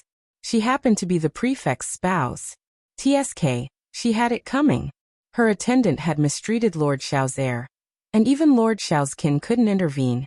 Tang Fanghua and her attendant sneered, finally assuaging their indignation. Lu Mei believed her words had rattled Qiao and the others, fueling her smugness. She huffed, apologize, and all will be forgiven. Otherwise, humph. Qiao shot a glance at Qiao and remarked composedly, has this individual confessed? If not, continue engaging with her until she's ready to come clean. Understood, madam. Qiao and the others immediately thrust their hands forward assertively, bombarding her with questions. Fang shrieked incessantly. Tang Fanghua and Lu Mei were incredulous. How dare you? You're the audacious one. Qiao retorted sarcastically. Being Lord Shao's relatives means little here. He's a rational man and won't intervene on your behalf. Besides, your claim to kinship with him is dubious at best. If that's the case, Lord Shao truly has the misfortune of having relatives like you. You've besmirched his reputation. Do you think he'll spare you once he learns of this? Tang Fanghua stammered, fine. You dare to. Do you have the guts to reveal your identity and whereabouts? I want to know which family you belong to. Fang spat hatefully. Don't act like you're afraid. You're quite capable, aren't you? Qiao grinned. You're demanding my identity and address? You're not worthy. and I fear you'd be overwhelmed. I know this establishment well. If you seek retribution, just return here. Zixian also smiled, signifying her concurrence with Qiaoxian's stance. She remained composed and unruffled. Tang Fanghua and her attendant were both incensed and taken aback. They hadn't anticipated such brazenness from the woman before them. Truly, they didn't know the vastness of the heavens and the earth. Fine. Tang Fanghua ground her teeth, shooting a fierce glare at Qiaoxian. She spat out harshly. Do you think I'm bluffing? Just you wait. You'll regret this. Qiaoxian sneered in response. Tang Fanghua felt her blood boiling, nearly reaching the point of nausea. She refused to let this slide. Absolutely not. This woman clearly underestimated the gravity of the situation. Perhaps she believed he was bluffing and assumed she could make him pay the price. If she didn't make her kneel and beg for mercy, she wouldn't let her off the hook. Vang's endurance waned. Realizing his master couldn't rescue him, trapped and unable to overpower Qiaoxian, every part of his face, head, arms, and body throbbed with pain. The humiliation nearly made him vomit blood. Fear gripped her. Regret consumed her. Had she known the ferocity and arrogance of the madwoman in this dingy place, she would have never dared such a reckless act. If you find any errors, ads pop up, ads redirect, broken links, non-standard content, etc., please let us know. Report so we can fix it as soon as possible.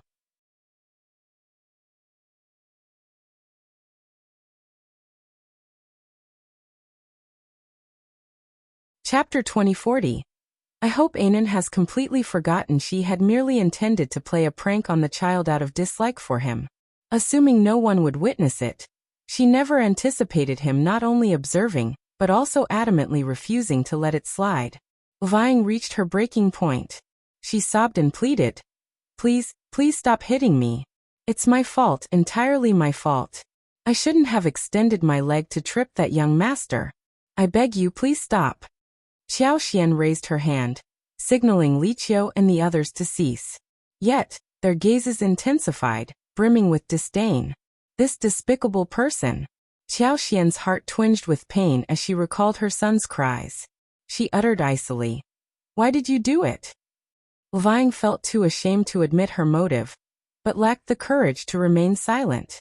Tearfully she stammered, I was just feeling bored and wanted to play a prank."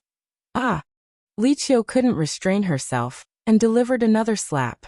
"How dare you jest at the expense of our young master? What kind of vile person are you?" Taking a deep breath, Qiaoxian fixed them with a cold glare. "I won't argue with you today, but mark my words. Your recklessness will lead to your downfall. Leave now." Tang Fanghua and her attendant were on the verge of exploding with fury. What did she mean by unlucky one day? Wasn't today unlucky enough? Anne's province truly proved inhospitable. Its residents were excessively tyrannical and overbearing. You need to consider the owner before disciplining a pet. My maid was merely jesting. If you hadn't neglected the child, none of this would have happened. Tang Fanghua shivered as Qiaoxian cast her a frigid glance. Apprehensive of another strike, Tang Fanghua's voice dwindled. She swallowed the remainder of her retort, summoned two maids, and turned to depart. "Just you wait," she vowed silently. She'd return to this place and show them who could be provoked and who couldn't. Fang's hair was disheveled, her face a mosaic of red, purple, and white, every inch a canvas of agony. Her eyes, swollen and crimson, brimmed with hatred as she cast a parting glare at Qiaoxian and her companions. After their departure, Qiaoxian descended the stairs. Anan sat blissfully, relishing the milk pudding, his visage radiating contentment. Qiaoxian's gaze softened, her heart melting. Children were children, pure, guileless, and quick to forget. Soon, they'd be gleeful and carefree once more. Qiaoxian silently hoped Anan had entirely forgotten the recent altercation. Anan. Approaching with a smile, Qiaoxian watched as Anan's face lit up. "Mom, the pudding is divine. Here, have some too, Mom." "Sure, I'll have some too. If it's your favorite, then let's indulge together." With a smile, Qiaoxian settled beside Anan, gently clasping his small shoulders. After enjoying milk pudding and sipping strawberry juice with Anan, mother and son returned home. Shao Yunduan remained occupied and didn't return until dinner time. By then, Anan had already retired for the night. Upon sighting Shao Yunduan, Qiao Xian felt the previously quelled grievances resurface, overwhelming her emotions. Sensing her distress, Shao Yunduan was taken aback. He grasped her shoulders, his expression filled with concern. "What's wrong? Who dared to mistreat you, my dear wife? If you find any errors, ads pop up, ads redirect, broken links, non-standard content, etc., please let us know. Report so we can fix it as soon as possible."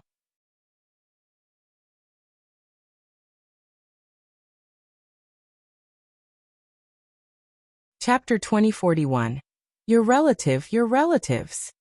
Shao Yunduan found himself torn between amusement and concern. Though he didn't fully grasp his wife's words, her unhappiness was evident. Drawing Qiao Xian into his embrace, he gently patted her back. "I wouldn't even know how to mistreat my wife, let alone any relatives. No relatives, absolutely none. Please don't be upset, my dear." Qiao Xian couldn't help but chuckle as she lifted her head from his chest. "But she insisted she was your relative." Shao Yunduan. "My dear," he felt even more bewildered. Qiao Xian ceased her teasing and recounted the day's events, her anger and distress evident in her voice. Shao Yunduan shared her shock and heartache, feeling increasingly perplexed. Who on earth would fabricate such a colossal lie? My wife shouldn't have let them leave. We should have Yi and the others apprehend and interrogate them. What kind of servant shared the same master? A maid who would mistreat a child merely for a jest was undoubtedly nefarious. One could surmise that her master was no better. Shao Yunduan couldn't fathom what kind of relative she claimed to be. It had to be a falsehood. Hearing his suggestion, Qiao Xian felt a pang of regret. Indeed, she shouldn't have allowed her to depart. Who knew what she might attempt next? What if she perpetrated something under the guise of being the prefect's relative in the nearby city? However, if she dared to do so, word would inevitably reach the authorities, and she wouldn't escape unscathed. Whether she's deceiving us or not, the truth will come to light soon. She won't be as bold in front of me. She'll slip up again, Qiao Xian asserted. Shao Yunduan's gaze hardened. That's for certain. I won't let her off easily. After a brief pause, she couldn't help but inquire. Is Anan all right? Was he frightened? The mere thought tugged at his heartstrings. If the child hadn't drifted off, he would have held him close and comforted him. With a sigh, Qiao Xian replied. That dear boy was so young, and he cried so hard. But he was soothed afterward, so he likely won't remember. I'll instruct the nanny to keep an eye on him tonight to prevent any nightmares. Shao Yunduan nodded and planted a gentle kiss on her forehead. Don't be disheartened. Qiao Xian leaned into his embrace, choosing silence. She wasn't disheartened. She was seething with anger. Fortunately, Anan enjoyed a peaceful night's rest without any nightmares. The next morning, Qiao Xian breathed a sigh of relief upon hearing Kaiyan's report. The child was still tender and forgetful, yet remarkably resilient. That was a relief. Children were highly susceptible to fear. Once frightened, their fragile constitution could lead to severe consequences. Shao Yunduan could not help but feel sorry for Anan. He took Anan into his arms during breakfast. The little guy was overjoyed. The monkey was tyrannizing his father.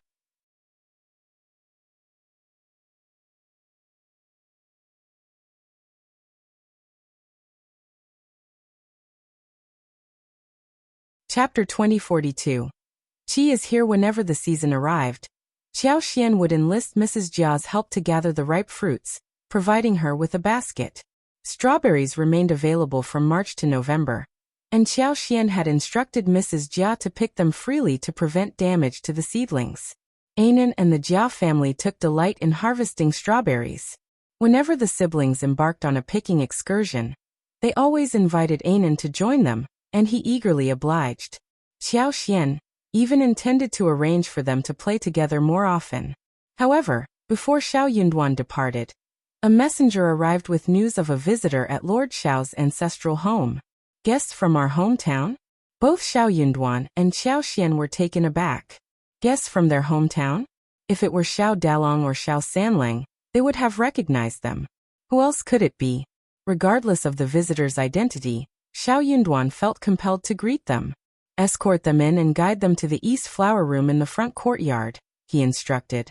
Qiao Xian smiled, not feeling rushed to head to the garden for strawberry picking. Go ahead, let me know if you require anything, she offered with a smile. Xiao Yunduan nodded in acknowledgement. As he entered the East Flower Hall in the front courtyard, Xiao Yunduan was taken aback when a young man dashed towards him, enveloping him in a bear hug while exclaiming joyfully, "Fifth brother, I've come to see you."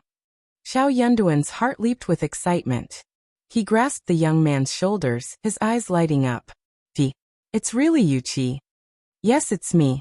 Fifth brother, I've missed you terribly, haha. How have you been? And how's fifth sister-in-law? Where's my little nephew?" Xiao Yunduan beamed, patting Qi's sturdy shoulders. "We're all doing well, everything's fine. And you? What brings you here?" A flicker of nervousness danced in Xiao Yunduan's chest. Qi quickly reassured him with a smile. "I'm doing great, really.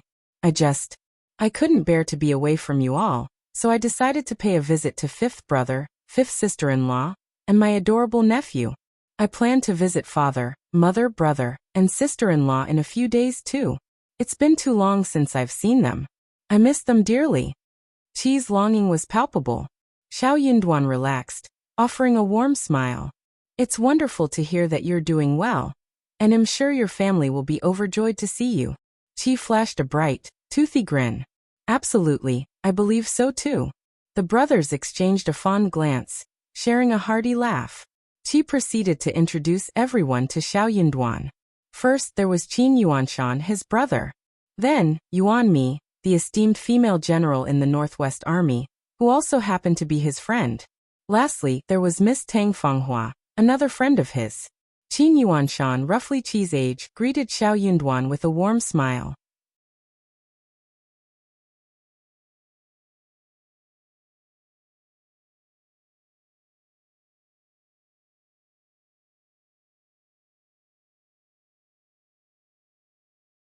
Surely, Xiao Yunduan couldn't be oblivious to her true intentions. Qi was equally taken aback, but remained silent. Tang Fenghua's face lit up with gratitude as she thanked him with a beaming smile. "Thank you, Lord Xiao." With that, Xiao Yunduan led Qi, Tang Fanghua, and her two maids, Livang and Livmei, into the courtyard. Tang Fanghua and her servants rejoiced, unaware of the impending misfortune looming just around the corner. If you find any errors, ads pop up, ads redirect, broken links, non-standard content, etc., please let us know. Report so we can fix it as soon as possible.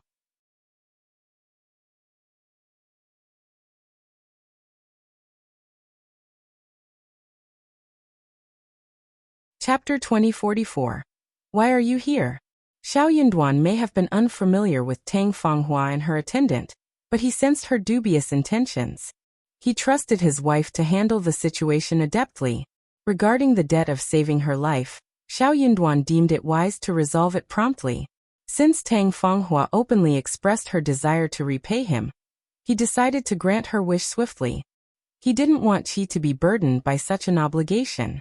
"Wife," Xiao Yunduan's voice exuded warmth and excitement. "Look who's here." A broad grin illuminated Qi's youthful and handsome face as he eagerly approached. "Fifth sister-in-law. It's me. I've come to see you and my nephew."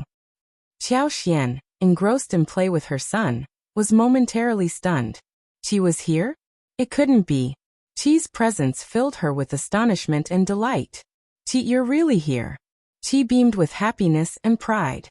"Fifth sister-in-law, it's me." Qiao Xian burst into laughter, moving closer. "Excellent, you've returned after all these years. Anan, come greet Uncle Qi." Anan, curious, blinked his watery eyes and regarded Qi. Following his mother's prompt, he obediently chimed, "Uncle Qi." Qi's face lit up with joy as he reached out to embrace his nephew. Tang Fanghua and her attendant had not been able to survey their surroundings upon entering, thus initially missing the presence of Qiao Xian and her son. However, as their gazes finally settled on them, their expressions shifted dramatically.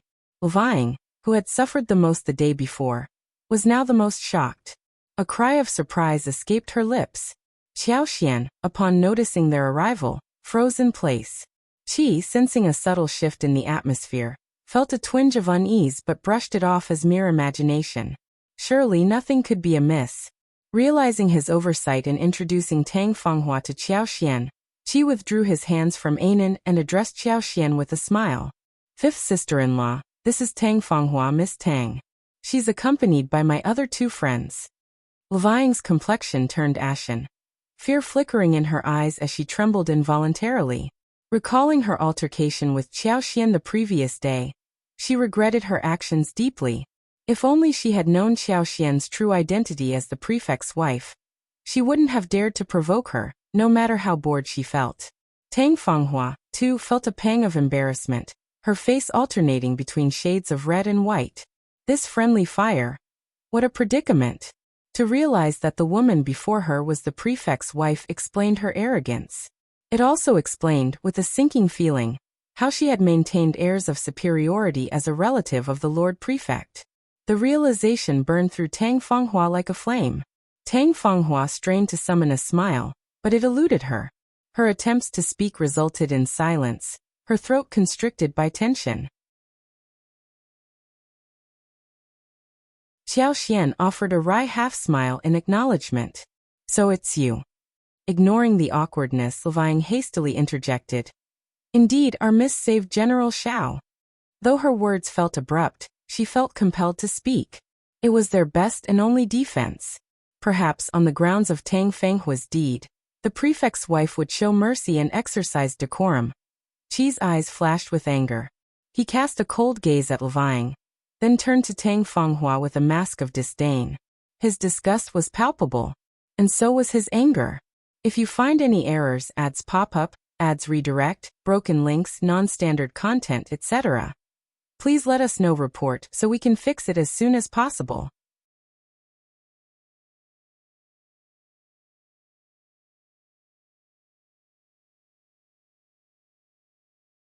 Chapter 2045. Where on the same side Xiao Yunduan's eyes glinted with mockery as he regarded Tang Fanghua. He now understood the true nature of Qi's savior. Despite her role in saving Qi, Xiao Yunduan vowed never to allow such a person to linger by Qi's side, bringing trouble upon him. Qiao Xian, smiling at the sudden interjection, shot a meaningful glance at Tang Fanghua. Tang Fanghua flushed hot with embarrassment, feeling exposed under Qiao Xian's penetrating gaze. She seethed with shame and resentment, her fists clenched tightly. Despite his usual obliviousness, even Qi sensed that there was more to the situation. Fifth sister-in-law, how do you know Miss Tang? What's the connection? Qiao Xian couldn't fault Qi for saving her life. Lixia, devoid of emotion, recounted the events of the previous day. Both Xiao Yunduan and Qi erupted in fury simultaneously. Qi fixed a piercing glare on Tang Fanghua. Miss Tang, care to explain this? Fifth sister-in-law, fifth brother, I apologize. Don't. Qiao Xian interjected, smiling warmly at Qi. We're family, and your fifth brother and I would never hold our own family accountable for the mistakes of outsiders. While they may be your friends, friends remain distinct from family. We stand together as one, capable of distinguishing right from wrong. Suppressing his anger, Xiao Yunduan added, your sister-in-law speaks wisely. Let's refrain from further unfounded accusations. Qi nodded, chastened. Yes, fifth brother, fifth sister-in-law. Tang Fanghua, feeling the weight of Qiao Xian's words, hurriedly spoke up. Madam Shao, I wasn't aware it was Yuan. It wouldn't matter if it weren't us, Qiao Xian interjected icily. Your insinuations are distasteful, Miss Tang. Are you suggesting that your actions hinge on the identities of those involved? That you'd treat ordinary people with callous disregard? Are we to be casually bullied without reason? Tang Fanghua shook her head frantically. No, that's not what I meant. I was out of line. It's entirely my fault. Levang, equally terrified, dropped to her knees. Madam Shao, please forgive me. I didn't intend harm. I was overwhelmed in the moment. It's not my usual demeanor. I was in a haze. This was unrelated to my master's wishes. Please forgive me, Madam Shao. General Shao, I beg of you, please. Qi's voice cut through the tension, dripping with cold disdain. Consider yourself fortunate that you're not bound to me as a slave. Otherwise, I'd have disposed of you long ago. He had yearned to meet his nephew, only to discover that the child had suffered at the hands of this contemptible servant. The mere thought of it gnawed at his heart. Yet, despite her transgressions, this servant dared to plead for mercy. She had harbored suspicions about Tang Fenghua's character from the start. Nonetheless, out of gratitude for saving his life, he had turned a blind eye to her misdeeds, as long as they didn't cause significant trouble or lead to legal action. But now, her indulgence of her maid's cruelty toward his nephew shattered any semblance of tolerance he had left. Tang Fenghua was consumed by remorse. She had been apprehensive, uncertain if Shao Yunduan and Qiao Xian would accept her. If they favored her, perhaps she could appeal to them. Qi held his fifth brother and sister-in-law in high regard. Their support might pave the way for her marriage with Qi. If you find any errors, ads pop up, ads redirect, broken links, non-standard content, etc., please let us know. Report so we can fix it as soon as possible.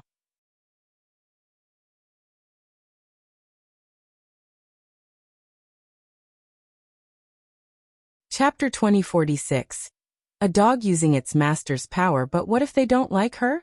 What should she do? Or perhaps they hated her? Could she and Qi still have a future? Tang Fenghua was consumed with anxiety, her thoughts swirling in turmoil.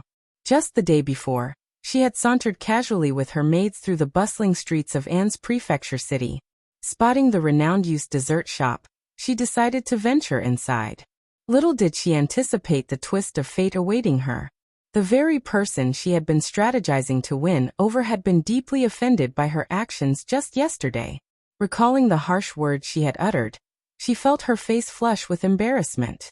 Qiao Xian, too, felt stifled by the turn of events. Had she known, she would have had the nanny and Kaiyun take Anan elsewhere.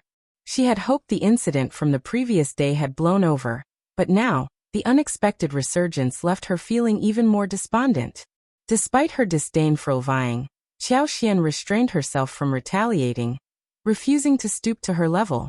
She cast a calm glance at Tang Fenghua before speaking. "Well, abide by your decision. After all, she's under Miss Tang's authority. It wouldn't be appropriate for us outsiders to intervene."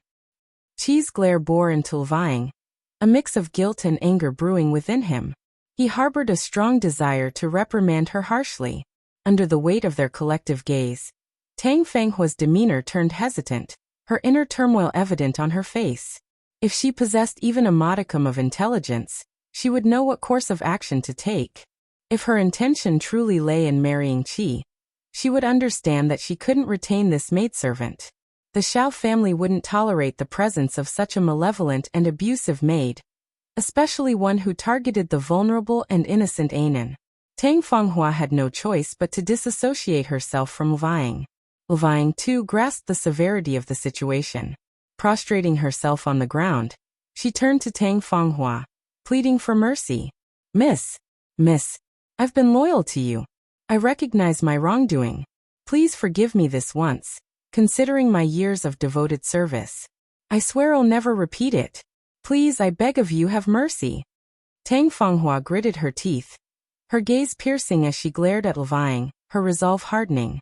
Qi, incredulous, vented his anger. "What's the use of keeping such a despicable servant, Miss Tang? Are you truly so attached?" "I've been faithful to you, miss. I've been faithful." Vying wailed, her forehead repeatedly striking the ground. Qi, seething with fury, averted his gaze, consumed by disappointment and guilt. He realized then that he and Tang Fenghua were fundamentally different individuals. The Shao family would never condone the presence of such malice. Their integrity wouldn't allow it. Finally, Tang Fenghua made her decision.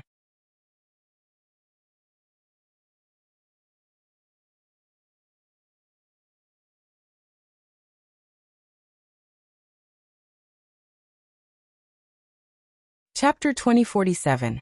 Everyone is dumbfounded. Shao Yunduan was taken aback by Tang Fenghua's decision to defend vying. While he couldn't help but feel a hint of admiration, it paled in comparison to his disgust for the servant's actions. Qi, equally surprised, resolved to defer to his fifth brother and sister-in-law's judgment, regardless of his own feelings. However, Qiao Xian's response caught everyone off guard. With a sneer, she spoke calmly. I'm protective by nature. My son is innocent and vulnerable. Yet this wretch finds pleasure in tormenting him. Is she even human? Such innate cruelty cannot be tolerated. I demand her life. Miss Tang, will you stand against me for the sake of this vile creature? The room fell silent, everyone stunned by Qiao Xian's declaration. Lvang, paralyzed with fear, forgot to shed tears. Her swollen eyes bore into Qiao Xian with a mixture of defiance and terror. Tang Fenghua's expression shifted from disbelief to condemnation. Despite her earnest pleas, Qiao Xian refused to relent. Why was she so merciless? How could she advocate for violence over a minor transgression? Moreover, as Qi's savior, shouldn't she show some respect? But Qiao Xian showed no inclination to accommodate Tang Fenghua. Instead, she sneered. I'm going to make an example out of this wretch right now. Miss Tang, I'm asking you one last time. Will you grant me this request or not? Lvang trembled with terror, casting pleading eyes towards Tang Fenghua. Clinging to the hope of salvation, Tang Fenghua quivered, engulfed by remorse, though her regret harbored a hidden truth. She hadn't anticipated such resistance from the prefect's wife. Despairingly, she glanced at Qi, only to find him averting his gaze. Her heart chilled as tears welled in her eyes. Madam Shao, you're kind and compassionate. Despite this servant's faults, she's still a human life. I implore you, spare her. I pledge to discipline her rigorously from now on. Qiao Xian scoffed. Kindness is reserved for those deserving of it. Have you ever seen anyone extend kindness to a venomous snake? Tang Fenghua seethed with indignation. This humiliation was unbearable, a slap to her dignity. I won't spare her. Qiao Xian declared boldly. I'm determined to end this wretch's life. My husband holds sway in this city, and his word is law. Whatever I desire, I attain. If I demand her life, it's as good as done. Do you doubt me? Miss, please, I beg of you, spare me. Lvang pleaded, her voice trembling with fear as tears streamed down her pale face. Tang Fenghua, swayed by Qiao Xian's confidence, appealed desperately. Madam Shao, do you truly wish to become a killer? Qiao Xian's sneer deepened. Do you misunderstand the value of human life? This servant callously harmed the eldest son of the prefect. Even if I were to administer her punishment, she would still deserve it. Wouldn't you agree? Tang Fenghua choked back a sob, breaking out in a cold sweat. She realized the truth. Her life was expendable. Lvang had harmed a scion of the Shao family, deserving nothing less than severe retribution. If you find any errors, ads pop up, ads redirect, broken links, non-standard content, etc., please let us know. Report so we can fix it as soon as possible.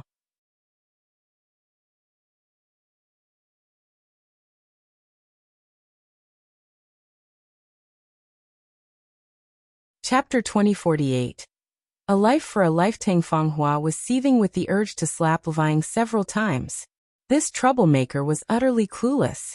Dealing with her frivolous antics was inevitable, but now was not the time for that. Despite her frustration, Tang Fenghua knew she had to save her. No matter what, she couldn't let Lvang suffer. Qiao Xian's teasing had momentarily eased the tension. You two seem quite close. Impressive, he remarked.